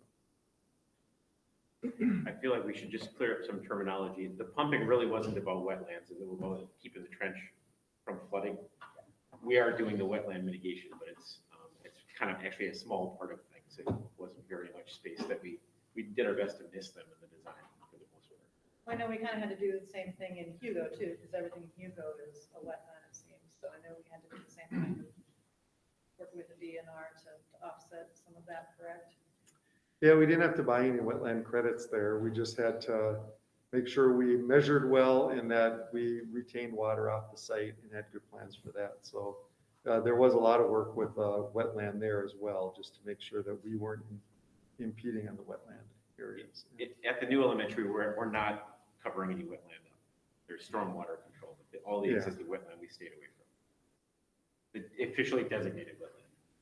That's nice. Dr. Newmaster? Does North Campus still have some of its own private wetland? Or is it all gone? Yes, again, we impacted a very small area of wetland. I know There was how- actually there's some kind of in the middle of the campus that most likely were ditches that were created over time that became wetlands. We're mitigating those, and then there's a small area of Loricus that we're At kind of the end clipping. of the playing fields, I remember that's where the biology classes always did a very local field trip through there. And the northwest corner of the site is still all going to stay natural. Yeah, the way it and was. that's what she's referring to. And so what AJ just explained about the dewatering, correct me if I'm wrong, is the need to get rid of that water for the time being, so Right. they could take care of the construction, and then that'll be returned as a wetland area in that northwest corner. Yeah, it only takes about 3 days for that water table to come back up for that whole area. One more thing that I think is interesting in talking about wetlands and conserving and making sure we're doing things right. When we had the groundbreaking ceremony for the new high school, there was talk about the way that the dirt is being moved, which I found interesting. If someone could maybe explain, because it's being utilized in the best way it can, correct? Like the soil is being separated from the dirt and. Yep, so we have a lot of the topsoil stockpiled out there, and so some of that will be getting reused, and then as a whole around the site, it almost comes to a balance. So everywhere we've had to do cuts and fills throughout the project site, we're able to reuse the native soils rather than having to export or import new soils. And that was made possible through some pretty high-tech process of drilling and understanding exactly what dirt was there at what depth. And then the contractor being able to dig to just the right depths to get just one clear type of soil out, so they weren't contaminating those different piles. And so you see lots of piles of dirt out there, but it's a planned chaos. No, I love it. As a novice gardener, They're all very I would clearly- like one of those machines to dig into my soil entrance so I can figure. It's pretty amazing. It is. Other questions or comments? Okay, thank you very much. Proceed, please. All right. So we're on South Campus Phase 2. So we have additions renovations to create a grade 6 through 8 middle school that includes classroom and main entry additions. renovation of the media center along with new furniture for it and the classrooms, which is the future phase. So some of the work completed out there right now is site removals and excavations for the new utilities along with the site stormwater management measures. Some of the work in progress is excavations along with forming and steel reinforcement for the concrete footings and foundations along with additional site utilities. Some of the work upcoming, the big stuff that we got going is backfill for the footings and foundations and the building pad preparation for the precast panels coming this winter. We don't have a video flyover for the new work in phase 2, but these are some completed photos of the phase 1 edition, if you haven't had a chance to get over there. So this is the gym and restroom edition. So you can see from a view from inside the gym, a view from a couple views actually of the hallway. Both of the views on the right-hand side are of the hallway looking back towards the doors and then looking towards the restrooms. And then bottom left photo would be a view of the outside, kind of the view you see from the stadium or from the road. Any questions on South Campus before we? Questions, comments? Okay, thank you very much. Yeah, so I'll quickly hit these. So these are completed projects. So obviously we're here to celebrate. We're working closely with Cross Anderson to get professional photography arranged, but we do have photos today. So I'll start with obviously the South Campus gym edition. We've talked about that a little bit. The scope was a 2-station gym with storage and restrooms. The bid opening was almost a year ago on October 6th. They started construction right away and it was complete this fall. Again, a couple of those photos. You got Tim in the photo. Was that you in the photo there, Tim? Oh, yeah. Nice. Marissa got you. Yeah. When it comes to the new transportation and maintenance facility, so that was a building to support the operations, including office space, maintenance space, and bus parking. So design really finished up late last summer, so August 2020. We did the bid opening September 17th, so just over a year ago. And that took a little under a year to build. So it opened or got turned over to the district in July of this year. So just a couple photos of that. You can see in the upper left-hand photo, a high kind of bird's eye photo of the bus parking area and the screening and gates that go in and out of that to protect those assets. Upper right-hand photo is a view of the exterior of the maintenance bay. So that's the larger part of the facility is to have 4 different stations to do maintenance and service on buses and vans. The bottom right-hand photo is a view that you would see from the road. The smaller volume in the front is actually the office to support all of those functions. It's got a driver room, some restrooms, dispatch, things like that. And then last but not least, the bottom left photo is a view from inside that maintenance space. So that's really where those buses and vans can be serviced. There's a couple lifts, compressed fluids on hand, lots of storage, tools, tires, etc. Really to support all of that in a great way, get it off of the North Campus site. Just a couple other photos. Upper left-hand photo, you can see some buses coming in and out of that area, getting in a couple of those bays. A view bottom left would be the view as bus drivers park and leave their bus overnight. And then again, another view of the maintenance bay. The design does allow for buses to be driven in one side and driven out. So it's drive-through if you choose to operate it that way. Lincoln Elementary School. So the addition at Lincoln was again similar to Otter, one of the larger in the referendum, just because of the gymnasium that was added at Lincoln. So in addition to that gymnasium, there were a couple of support spaces, a conference room, cooler, addressing extended day storage and office, rearrangement of parking for the addition, and then renovation of the learning commons. And then the former small gym was actually renovated to serve a new purpose as a couple of music spaces. So phase 1 of their furniture is also complete. So they got new furniture for all their referendum touch spaces is what I would call them. And then new classroom furniture is coming yet late this year. And the bid opening for that was October 13th of last year. So again, a little under a year of construction over at Lincoln. Here's just a couple of photos. So you can see a photo from inside the new gym is the larger photo on the left-hand side there. And then a view of the outside of that gym addition is in the upper right-hand corner. And then the bottom right-hand corner is the new makerspace or flexible lab that's actually right off of the cafeteria. At Matoska, the project scope there was a renovation of that learning commons. Obviously a common theme, the creation of some of those support spaces, a freezer, space for EL, extended day, and as well as a couple classrooms to better support their enrollment and what they need for specialists. They also got furniture for all of their referendum touch spaces yet this summer. And then their phase 2, all of their classrooms will get new furniture next summer. So they're part of the kind of the referendum projects and furniture kind of flip. Very similar timeline to the last 2 projects. Here's a couple of photos. So the left-hand photo is from inside the renovated Learning Commons, kind of right after the new furniture had been installed and the media team was replacing the books on the shelves. Upper right-hand photo was from the new classroom edition, so the flexible learning space right outside those 2 new classrooms. And then the bottom right-hand photo is from inside one of those classrooms as teachers were moving in. So it was an exciting couple of days. Those classrooms at Matoska double as a storm shelter too, so they're really, and as does the gym at Lincoln, both built to storm shelter grade, very heavy-duty construction.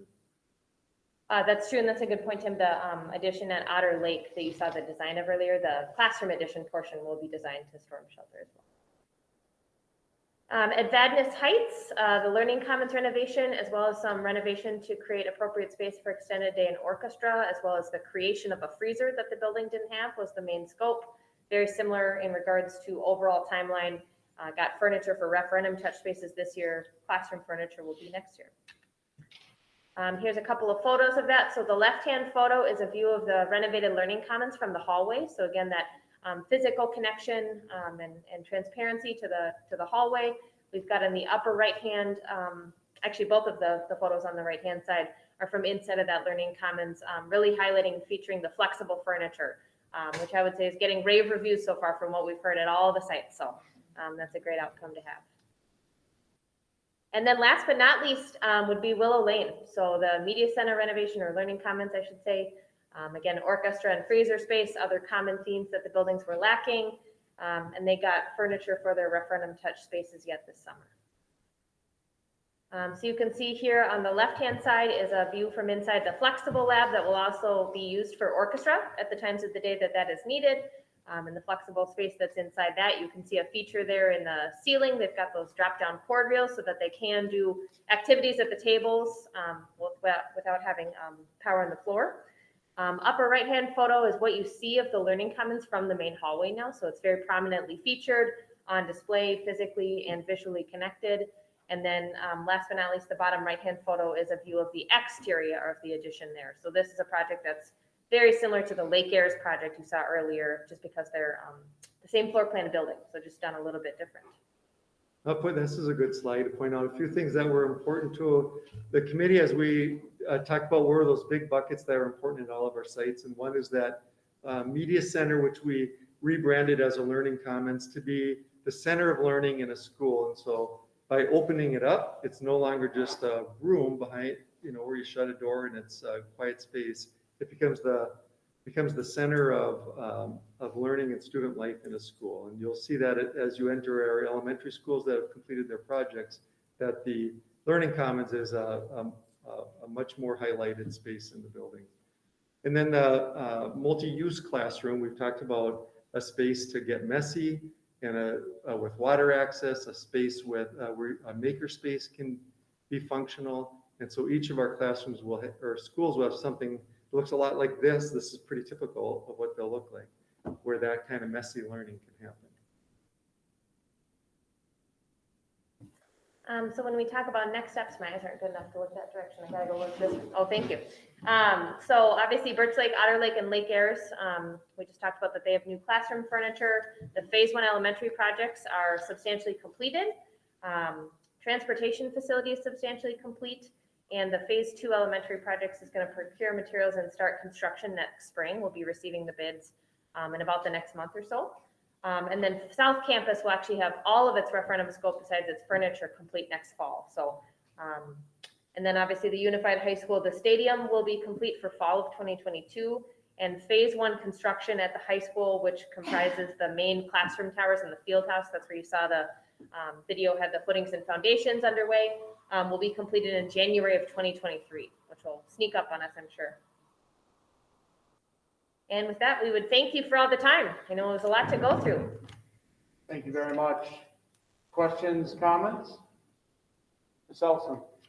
I just wanted to ground us in the fact that we haven't even had this referendum for 2 years. It hasn't even been 2 years since the community voted on this. And the scope of projects that are already completed is extraordinary. Two of my kids go to Matoska and well, they love it. The teachers, the kids, the mudroom concept is brilliant. Because anybody who's ever tried to help a first grader put their boots on, will really appreciate that in the winter. The furniture, it's wonderful, but I'm really impressed and proud that even with the pandemic, it hasn't even been 2 years.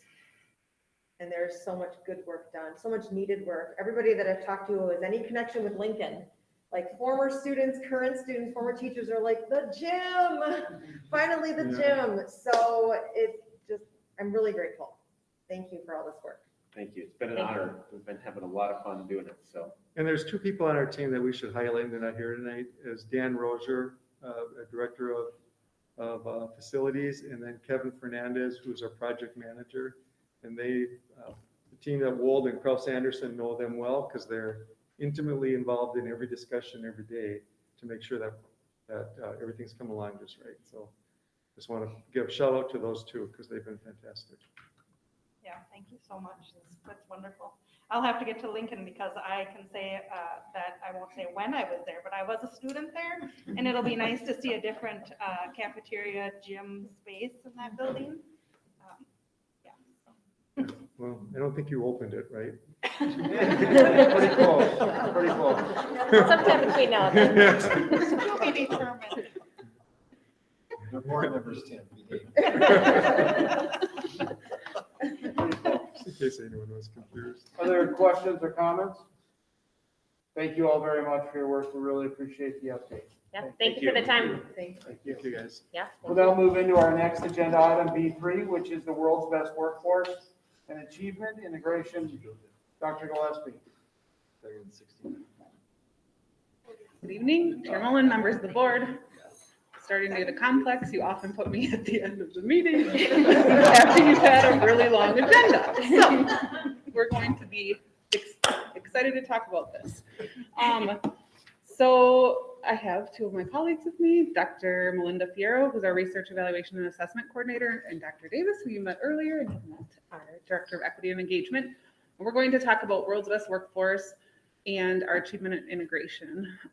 Every year we bring this to you, and I wanted to remind you that this is part of the way that we hold ourselves accountable as a district. It's one requirement that is important, but it's not the sole requirement. And so in the spring, I brought a comprehensive plan on what the work that we want to do as we look toward what outcome measures that we talk about around student achievement, what ways are we going to define student achievement and student success within our system. And that work is still ongoing, and we'll continue to bring updates and recommendations from our systems accountability and internal groups this year. So I think that's important to keep in the context as we talk about all of this.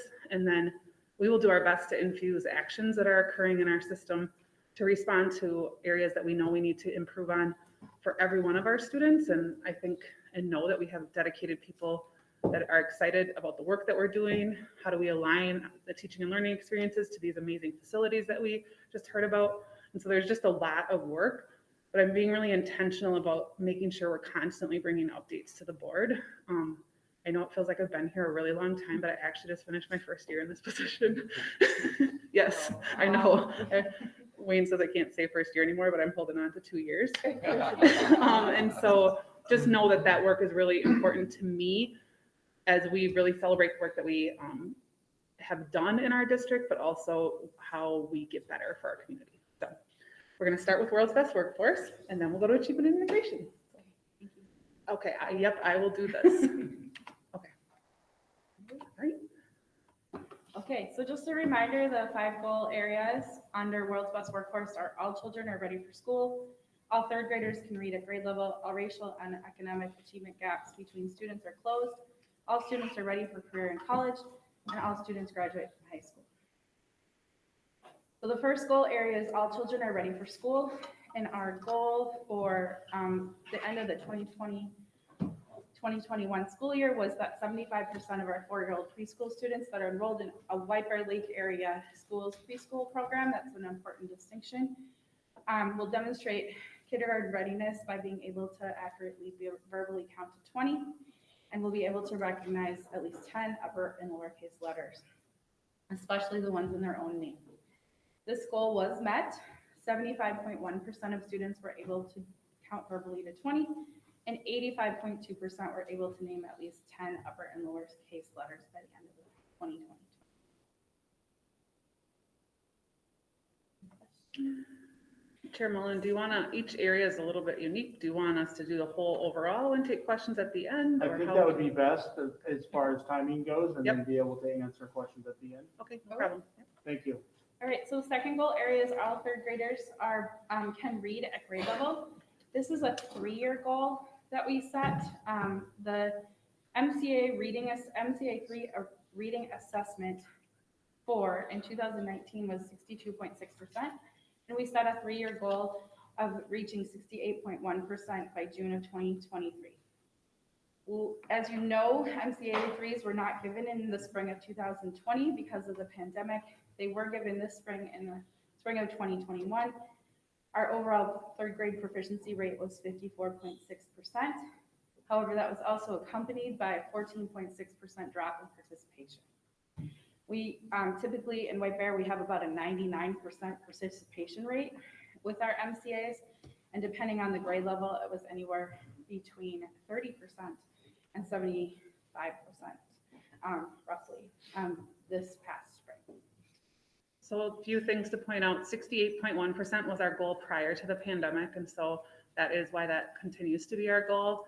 Additionally, we have internal measures that we are looking at to really measure what our students are able to do in terms of literacy, and that's really a large focus area for us as a system. When we look at early literacy, which we talked, Tim referenced in his early childhood presentation. We have Cynthia who a couple meetings ago talked about what we're doing in elementary. And so it's a balancing, I don't know, Melinda can talk better perhaps about it, but when we brought this to systems accountability, we talked through this, and one of our community members reminded us that even though we've seen a drop in participation and we would expect to see that increase for this next year, there are families who may still choose to not have their students take the MCA. And so how do we balance that, knowing that this is an important measure for us as a district to make sure, in terms of accountability towards the Minnesota state standards, but also that we have really strong measurements on what students are able to do in terms of their skills and literacy, so that we can concretely report to you how we're doing and see where we need to get better and show that we're improving. And if we're not, identify what else we need to do to get better in those areas. And just a side note to that, even the state of Minnesota says that MCA should be one of the things that we look at in terms of measuring our literacy rate, but not the entire picture. So we do use a lot of other data points to inform this. The next goal area is all racial and academic achievement gaps between students are closed. Again, we set a 3-year goal, and it was a baseline goal, or it's actually a goal where the numbers don't show up because you're looking at it each year by the percentage of highest enrollment. So the goal reads, by the end of the 2022-2023 school year, the percentage of students in each ethnic, racial group, and socioeconomic group who are enrolled in potentially college credit-bearing courses will match the group with the highest percentage of enrollment. And so I'll explain that as I go through this. So our progress towards that goal for the school year of 2020-2021, this is all students in grades 9 through 12. We had 50.3% of our Asian students enrolled in at least one potentially college credit-bearing course. 28.4% of our Black or African American students, 30.9% of our Hispanic students, 36.6% of our multiracial students, 25% of our Native American students, and 44.6% of our white students. So our highest percentage of enrollment is our white students at 72%. So we would want all of these categories. We would want at least 44% of our Asian students, at least 44% of our Black students if we were meeting that goal at the end of 2023. So that's what we're working towards. Talk a little bit about the potentially aspect of. Oh, yep. So what we mean by potentially college credit bearing courses is we know that AP courses can result in college credit, but a student needs to take the assessment and the college that they're going to needs to accept that credit. So we count AP courses as potentially college credit bearing. We also have CIS classes and concurrent enrollment classes and PSCO classes. Those all earn credit simply by successfully completing the course. So that's why we put the word potentially in there. Our assumption is a student takes an AP class, takes the exam, and gets the credit when they move on to their post-secondary. Okay. And the next goal is all students are ready for career in college. Our goal is that the percentage of White Bear Lake area high school students who by the end of their senior year have completed at least 4 courses or 12 credits that are potentially post-secondary credit bearing will increase from the results 31%, 25% to 40%, 35% by June of 2023. This was a baseline goal for us this year, so these numbers are a baseline and then we're moving, we want to move forward. So the 2021 data, 31% or 222 of our 713 enrolled seniors completed at least 4 courses, and 25% or 178 of the 713 seniors completed at least 12 credits. Now, there are varying credits with our CIS PSCO classes. Because, for example, that's very hard to delineate out which ones were 1 credit, which ones were 5 credits, which ones were 3. We assigned 3 credits to any course that was taken. So keep that in mind when you're thinking about the data. We said each class is worth 3 credits, and so if you take 4 classes, you've earned 12 credits for the ease of collecting data. If you remember, this is one of the measures that I hope that we have multiple measures for. We have historically talked about students earning 12 credits and had that percentage, so that's what we're continuing with now. And it could be that we continue to identify that as a goal. There's a lot of research to support that is one way to identify college and career readiness. But when we talk about having multiple measures, that would be what we would anticipate ending the school year with. So then next year when we bring that, this might be the goal that we report for World's Best Workforce, but we would have more data to support based on whatever measures we determine how many of our students graduated college and career ready. All right, and then the last one. Sorry, it's me. Okay. I have a tickle in my throat, so I apologize. All students graduate from high school. Our 3-year goal for this was that we would increase our 4-year graduation rate from 91.2% for the class of 2019 to 96% by June of 2023, which is really the class of 2022 because the state reports graduation rates 1 year behind. The class of 2020, which is the earliest year or the soonest year that we have data for, was a 90.1% graduation rate in 4 years. Now keep in mind that the 4-year graduation rate is the on-time graduation rate, and that students can count in that 4-year up until the first day of the following school year. So if our school year started on September 7th, students who graduated up to September 6th would count in that 4-year rate and would be considered on time. When you look at our 5, 6, and 7-year graduation rate, the rates increase exponentially. We have a strong ALC program, we have a strong transitions program, and there are students that continue with us for various reasons. But if you look at those dates or that data, we're up in the 95, 96% range by year 7. So the 4-year graduation rate includes both the South Campus or high school graduation rate and the ALC rate, and we're proud of that. We're proud of the options that we have here. Not all districts report those the same, and so I think it's important when we get compared across multiple different districts that if you were to look at our South Campus graduation rate, it is higher than that 90%, and so we want to make sure that we identify that we're proud of where our students are, and we were thinking of multiple ways to make sure all students graduate on time if that's appropriate. And that's why it's not 100%, because for some students, graduating on time is not part of the plan for their IEP goals or whatever their transition team would think for and decide would be the best way for our students to make sure that they're college or they're career ready and goal ready when they graduate. But I think that's important to hold on to. And so when we talk about what we're doing to increase our graduation rate, ninth grade is really a huge pivotal year. Everything we do in our system will help prepare students to be better, have higher skills, and be more prepared with social emotional learning and everything to graduate on time. But ninth grade, there's a ton of research that when students do well in ninth grade, they graduate on time, and when they don't do well, it significantly drops their chances of graduating on time. And so the implementation of the BAR program at ninth grade last year and continuing to strengthen this year was one of the major strategies that we did. And I'm excited to watch as that the last year's ninth grade class progresses through to see the impact that I'll have, because the trends and data that support the BAR program show that it has a drastic impact on the graduation rate in a really fast time. And we saw an impact even in passing rates for our ninth grade class during a pandemic and all those different things we were navigating last year that we didn't get to implement BAR exactly the way we will this year. And so we have a lot of other things that we're doing, but that is a huge thing that we're doing to support our ninth graders.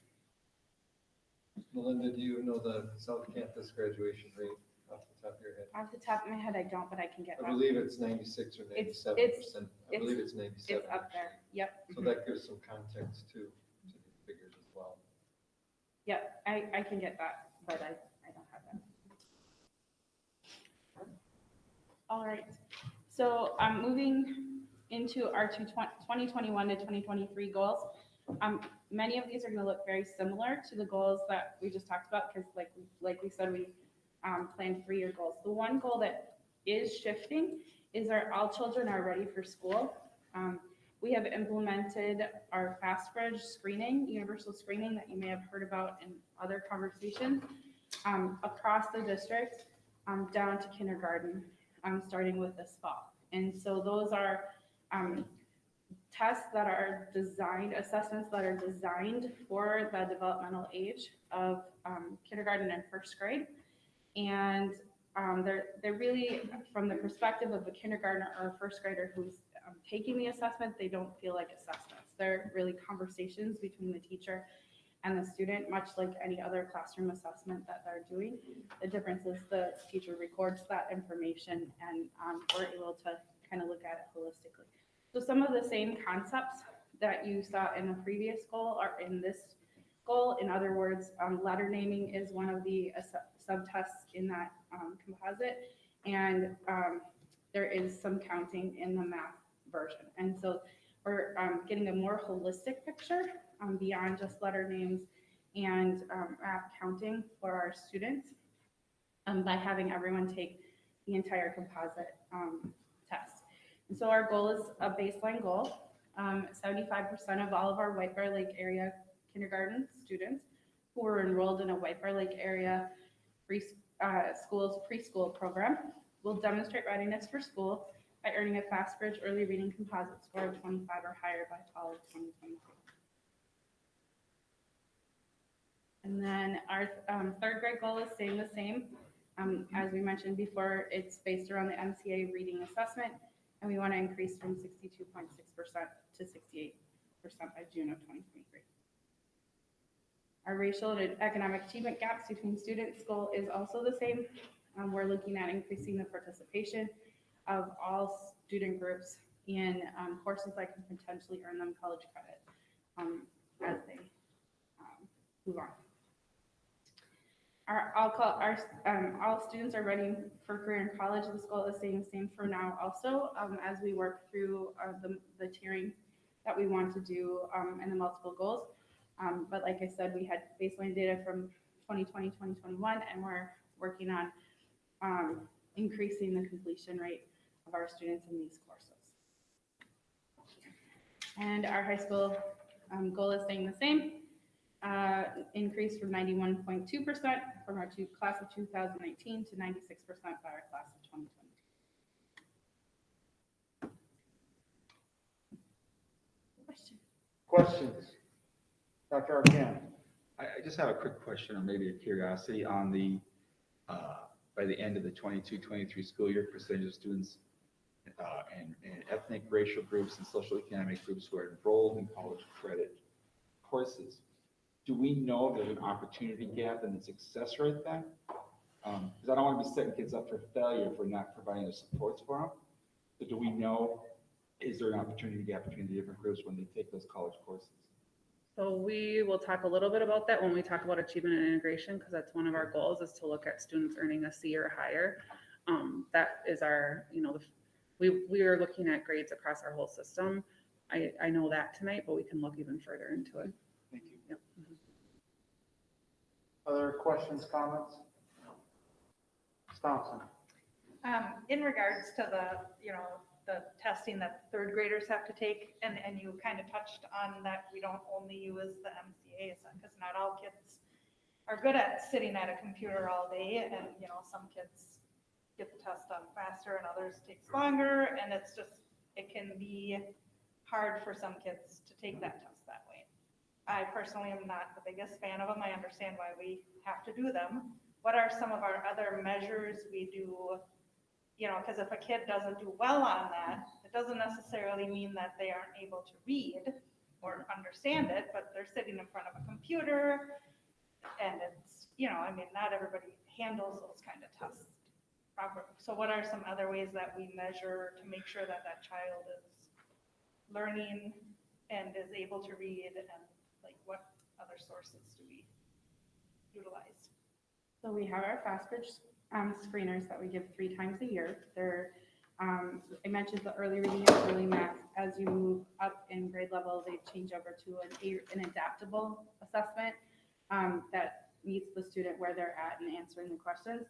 And they touch on all 5 areas of literacy, whereas the MCA is predominantly a comprehension assessment around our standards. And so I also keep in mind MCA is given in the late spring, whereas our FastBridge assessments we give in the fall, the winter, and the spring. And so we are able to look at data as students progress throughout the year. And because we give that screener K-8, we are able to look at how a student's progressing through those skill sets over time. So that's one of our main sort of universal assessments. Our classroom teachers also give lots of formative assessments around literacy and reading skills and reading concepts, and they are able to take that information and tailor the instruction for the students, make groups, reading groups, other things like that around those concepts. In addition, we have with our literacy curriculum, the benchmark assessments, benchmark assessment system. Sorry, there's a assessment that many of our teachers give. That's kind of the idea behind it is you determine what the instructional reading level of that student is, and then in addition to identifying the instructional reading level, kind of where they're at in terms of challenge and ability to read on their own, and that's. I describe it as kind of a conversation, like they're reading with the teacher, they read to the teacher reads with them, some of those pieces. And then in addition to sort of the base FastBridge screeners, we have a fluency assessment that we give 3 times a year where the student reads to a reader, and we can kind of see how they're progressing in terms of reading fluency that way. That's just a taste, but we have other assessments that we give also. Dr. Newmaster? That was an exhaustive answer, and I'm impressed by all the data you collect. I have a simple-minded question to your exhaustive answer. Yeah. With the goal, we're stuck with the measurements of the MCA. Yep. And we all know how limited that can be. Is that written in whatever from the state, or is that something we imposed on ourselves? So the state requires us to have a goal, and it requires us to have a goal that for an assessment that they approve. They recognize. Right, that they recognize. They do recognize the FastBridge assessments, but because the FastBridge assessments are around screening and are around growth, is really difficult to have a district-wide goal when we're really looking at focused on student growth, student individual growth around those goals.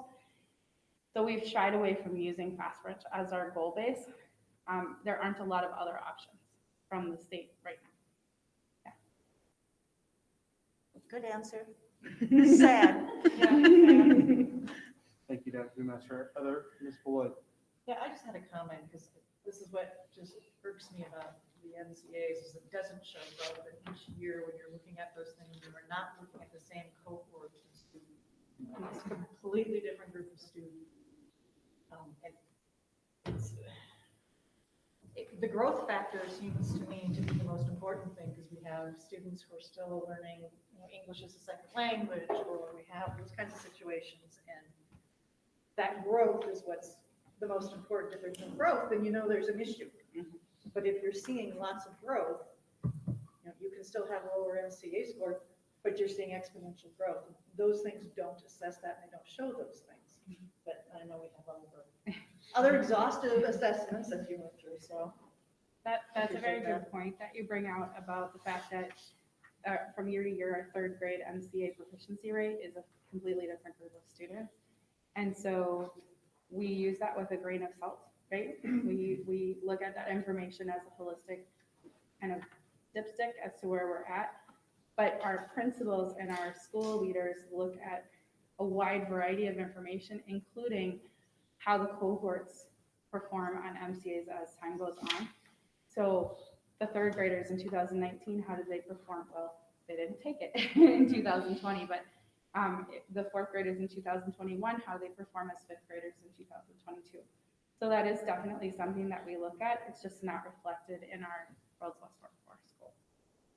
And I think ultimately parents want their kids to be literate, and we want that for their students as well. And so how do we get better at communicating all of the measures that Melinda mentioned and helping people understand what they mean and then what MCA means? Because it is hard to understand when you hear different, when people or media or what people are talking about around the MCA, to understand the importance of it as a parent when you're thinking, what does my student know and what should I be worried about in terms of skills as they are progressing through our system. And that really is the work that we're focused on this year, about making sure we're really clear and these are the important measures and that we're communicating in a way that our families are receiving it and that they understand it, because it is really important to understand where your students are. Yeah, it's a messy test. Well, because for some students, comprehension is going to be better than phonetically, right? So some students might be able to phonetically look at words and think, but reading, sitting at a test at a computer and reading through something, and then being able to go back and answer the questions to make sure that they comprehended, but can be totally different and then we could even get into how math and read, some of us are better at math and some of us are better at reading. And yeah, I wish there was a better system, but I'm proud of all the work that you guys do for this. So thank you. And having Melinda added on to the team is a great asset. So. Other questions, comments? All right, thank you very much. Great. Now we'll move on to our 2-minute integration update. Good evening, school board members, parents, community members, and students. Once again, we are back. Took a 37-minute hiatus. We saved the best for last. No doubt. All right. The 2-minute integration plan has been around since 1995. The NAACP sued the state of Minnesota for segregated boundaries, and due to that became the Achievement Integration Funding or Program or aid. And at that time, it's had different iterations of titles: desegregation, integration aid, and now Achievement Integration Aid. But I like to think that this work is an extension of the Brown versus Board of Education work. And again, the purpose of Achievement Integration is to create racial and economic integration, increase student achievement, create learning environments that are equitable for all students, and reduce, and we like to try to work towards eradication of any racial, ethnic, or socioeconomic gaps, learning gaps. And there are a couple of ways that you can receive this funding. And what we did is we highlighted the ways that we receive this funding. In particular, three. We have a racially identifiable school, which is Willow Lane Elementary, meaning that we have more than 20% of a protected class in the percentage. So it's like, 65, 35 students of color, 65% of students of color, 35% white students. So that makes us racially identifiable, and that is how we receive our aid. Thus, we are to have programs that have goals attached to achieving integration. So when you think of our goals, think of them in two ways. We're going to start with the macro first, and we're going to start with the micro second. Macro meaning the entire district, and micro meaning our racially identifiable school, which is Willow Lane, once again, all right? And as we think about some of the positions in the last 38 minutes ago when I was here, when we talked about the education equity specialist as well as the family engagement specialist, they're not only in alignment with the strategic plan, but they're in alignment with the work of achieving integration, okay? So our first goal is to achieve by the year 22-23, 90% of our Latinx students graduation rate. And again, remember, as stated by my dear colleague, dear Dr. Fierro, that we're always a year behind in our data aggregation, collection, and interpretation. Thus, currently, we are sitting at a 76% Latinx graduation rate. And while it is not where we want it to be, we're going to be still working tirelessly to achieve in the next 3 years the goal of 96%. Now we'll move on. I think it's important to note when I mentioned the implementation of the BAR program as well. The BAR program not only impacts our overall graduation rate, they absolutely have data to support closing predictable gaps that exist in schools around graduation rate. And so if you haven't had a chance to look into some of the data around BAR, it's one of the few things that has a lot of research. It's been through the American Institute of Research for Education. It's really exciting work that they're doing. So Let me add on to that, as well as working with some of our school leaders. We are doing some intentional racialized affinity family groups to assure, working with our Latinx families, any concerns or ways we can support and hear back in ways to better support their students, so that we can not only provide the highest level of education, but assure that we can make that 96% goal by the year 22-23 is end. All right, another goal is to ensure that in a rigorous course, our African-American or Black identifying students receive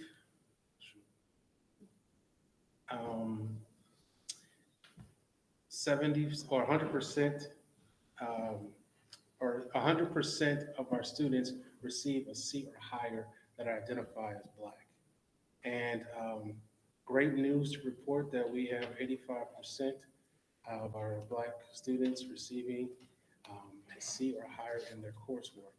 So by 2022-23, our goal is 100%, and we are moving greatly towards that goal of 100%. And again, once we reach 100%, we will not be satisfied there, because at that point, we'll be talking about how do we sustain this level of achievement for African-American students receiving a C or higher in their rigorous coursework. well, Dr. Arkin, that would be the work that we're looking at, and we probably should streamline our work. We're obviously trying to get more specific, but rigorous coursework is the same phrase that we used for the potentially college credit earning, which I still have to get used to that phrase. Yeah. And as the research says, culturally responsive teaching and pedagogy is instrumental and imperative to increasing all students' student achievement. We want to make sure that all our staff, 100% of our educators, are equipped with these new skills to be able to employ in the schools for our students. And we were going to use the school year 2020 to collect our baseline data, but due to the interruption and realities of COVID, It just wasn't feasible to be able to do that. I say that not as an excuse, but as in a reality. And we are looking at this year to create a baseline to ensure that all our teachers are equipped with this new technical skill to employ to our students, which is culturally responsive teacher pedagogy. Well, and this goal is interesting because it is actually more complex than it maybe sounds, because we first have to define what exactly would be something that would measure that students have access to a culturally responsive teacher and then be able to collect our baseline data. So it is complicated work. Another thing to note is that as part of achievement and integration, it was added that you have to have a goal around either increasing the diversity of your educators, meaning that they represent our student body, and or how do you make the educators that are serving students better equipped at making sure they can reach each and every student. And so we absolutely internally have a goal, as my colleague Matt Mons talked about continuing to have our educators represent the students that we serve in our district. And so we wanted to add this goal so that we could figure out internally how we measure what that means to have teachers who are culturally responsive. And not to put another comma in, to assure that we're in alignment with some of the needs of our teachers, as cultural competency is one of the requirements for them. So this puts everything in kind of alignment. And that's some of the work that Dr. Gillespie was talking about the systems accountability. Everything that we do makes sense and is a scope and sequence. One step helps the next step, and we just continue building upward.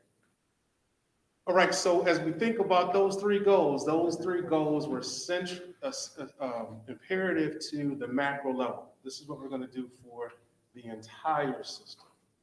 And now we're going to be going into goals that are at the micro, which speak to Willow Lane, which is our racially isolated. Before we go into there, can we open it up? I know we have a couple questions, so. Sure, absolutely. Ms. Ellison has a question. I just have a real quick question. As far as the teacher licensure in the state goes, cultural competency is one of the requirements for relicensure, correct? Mm-hmm. Yep. So, okay, so because that's what you were saying, Dr. Davis, is it really intersects and aligns with what's going on at the state and that what we're doing here.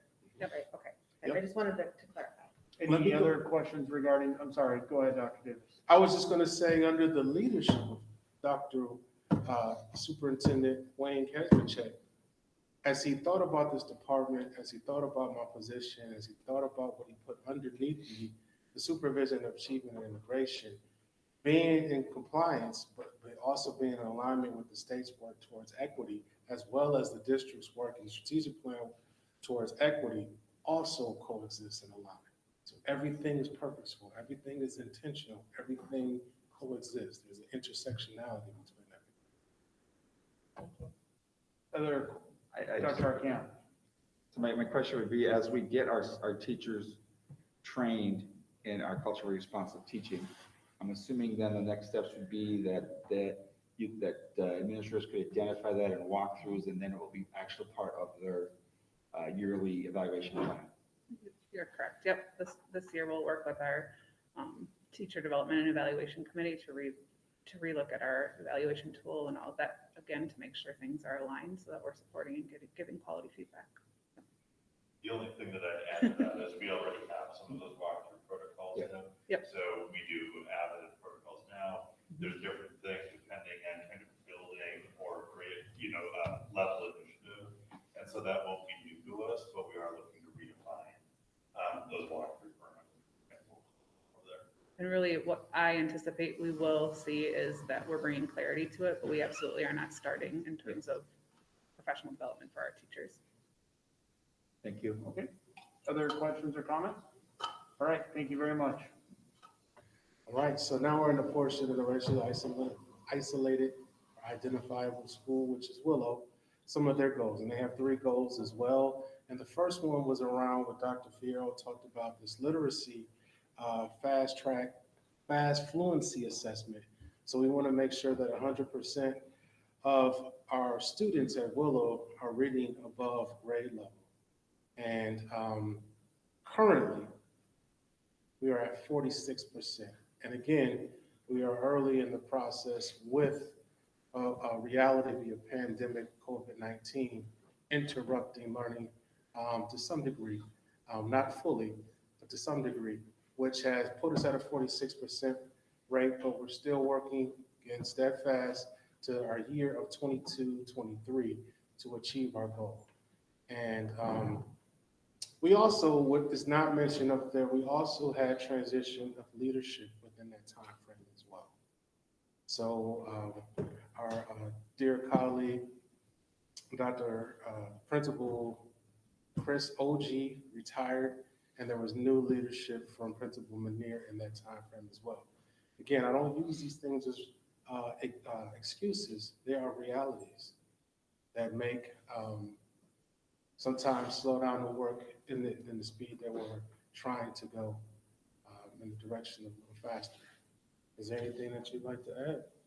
I think as a principal, when like Dr. Fierro talked about at the district level, as we talk about across our whole system, what the goals are, but as a principal, you absolutely are talking in 100% almost always when you're looking at skills. And so when we set this goal, we knew that we had a long way to go, but really felt confident not only in the work that was happening at Willow Lane, but also the systemic work that would support it. So it's all what Dr. Fierro talked about in our work around systems of support.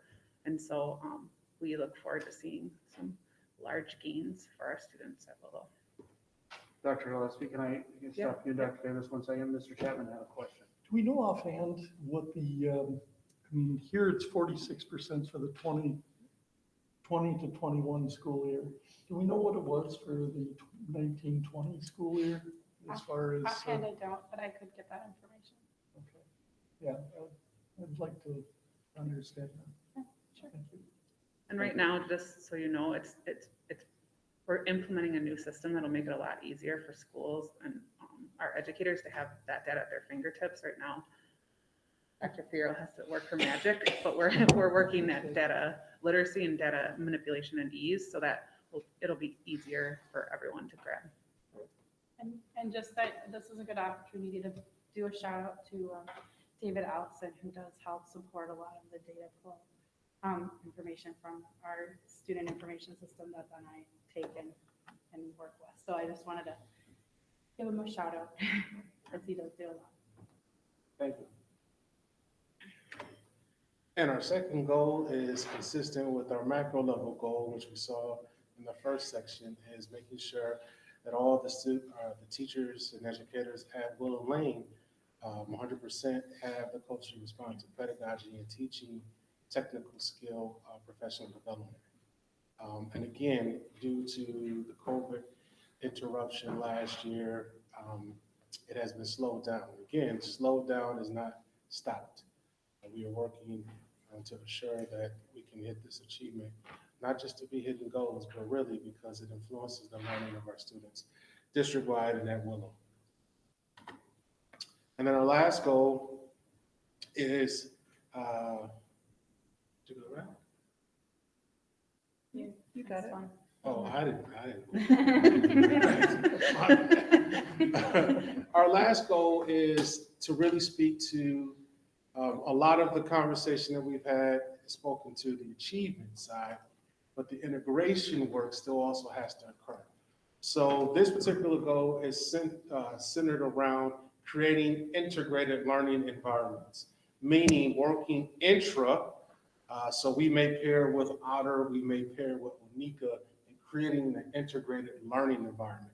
But we can also work inter, and that's part of our being a part of Equity Alliance. They pair us up with other school districts, maybe a Roseville, to create inter-district relationships and learning experiences. So a learning experience as it relates to, and I'm just making something up, as it relates to literacy, we could have some weekly pen pal via email correspondence and then meet 4 times throughout the year with students from a different school and create this learning environment. Does that make sense? So again, that was interrupted through COVID because there are spacing and flexible learning models and just being cautious and being mindful leaders that this is not the time to be trying to create integrated learning experiences. So it's also important for us to understand that the Achievement Integration Plan is also 3 years, and the integration plan has to be aligned to the world's best workforce. And like the world's best workforce, the achievement integration plan is in the second year, right? Second year. And the first year was COVID. All right.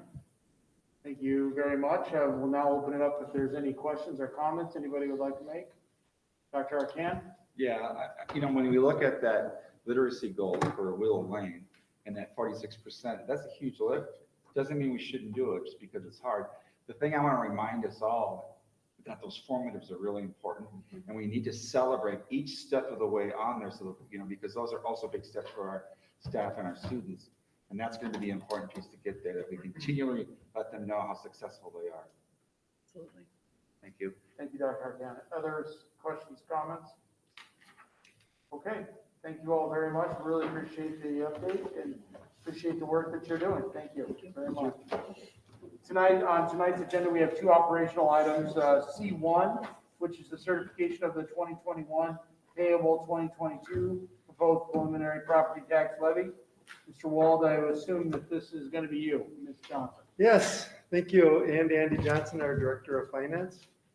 So annually, the board is asked to certify the preliminary paid 22 property tax levy.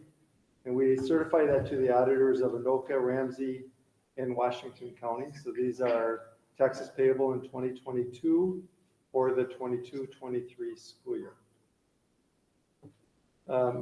The administration recommends the school board certify the maximum levy as provided by state law. By doing so, there may be adjustments. Sometimes MDE updates a report that will change it just small ways.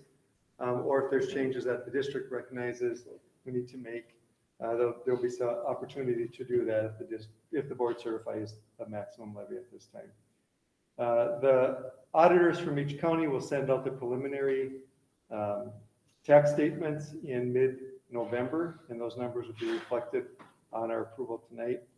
And then after our truth in taxation hearing, which we are required to hold in December, then the final levy will be set, and it will receive a second tax statement, which you're used to receiving if you own property in any of these 3 counties, any county in Minnesota. So the tax levy for taxes payable in 22 is $56,987,674. That's a decrease of $88,145 over the previous year. On a $300,000 home, that will reflect a decrease of about 2.4% in property taxes. Of course, things that can change that for individual property owners would be changes in their property value. Sometimes people make an improvement to their property, or their property gets assessed this particular year, and they see an increase in the property value, and that can change that for sure. Okay. Yeah, so our recommendation is to approve the maximum for the 2021 payable 2022 proposed preliminary property tax levy. Thank you, Mr. Wald. You've heard the recommended action. Is there a motion to do so? So moved. There's been a motion by Mr. Chapman. Is there a second? Second. Go ahead, Marge. Second by Dr. Newmaster. Any discussion regarding the action? And I know that you said that, so I just want to clarify that this is an annual event that comes in front of this board. Typically happens in September every year.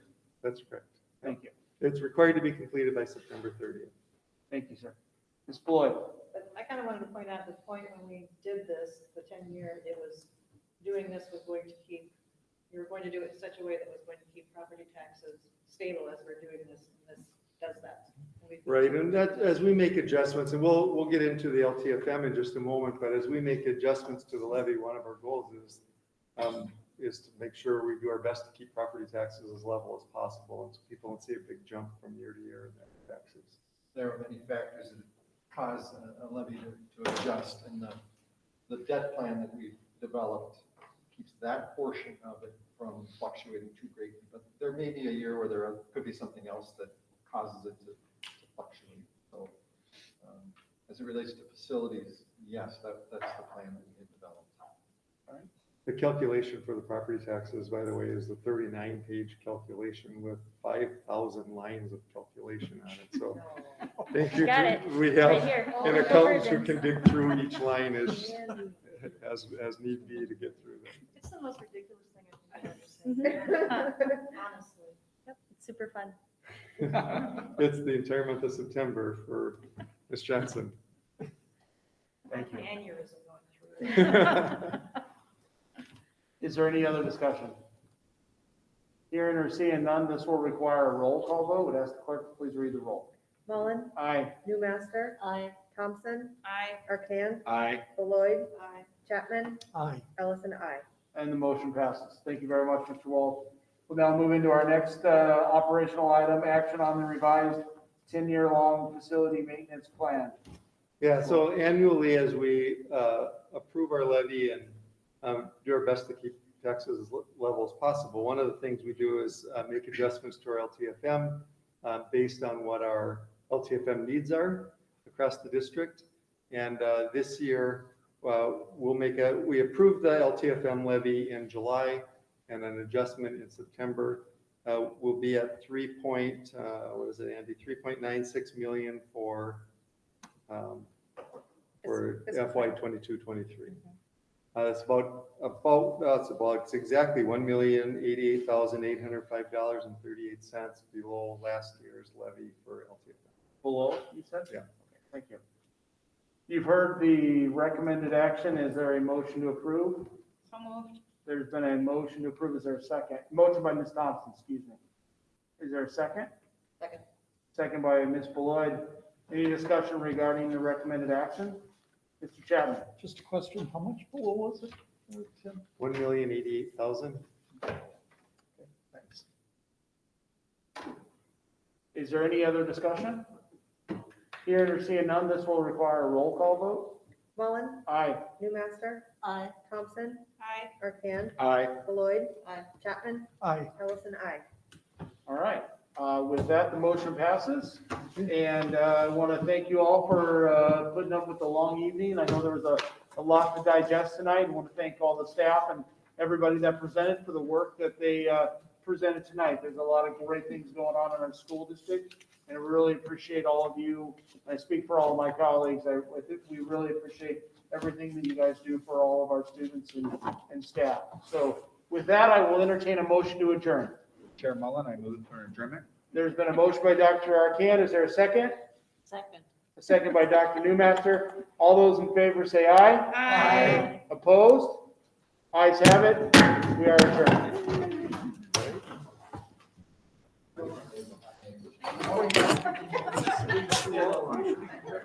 I was gonna vote no. I know, but.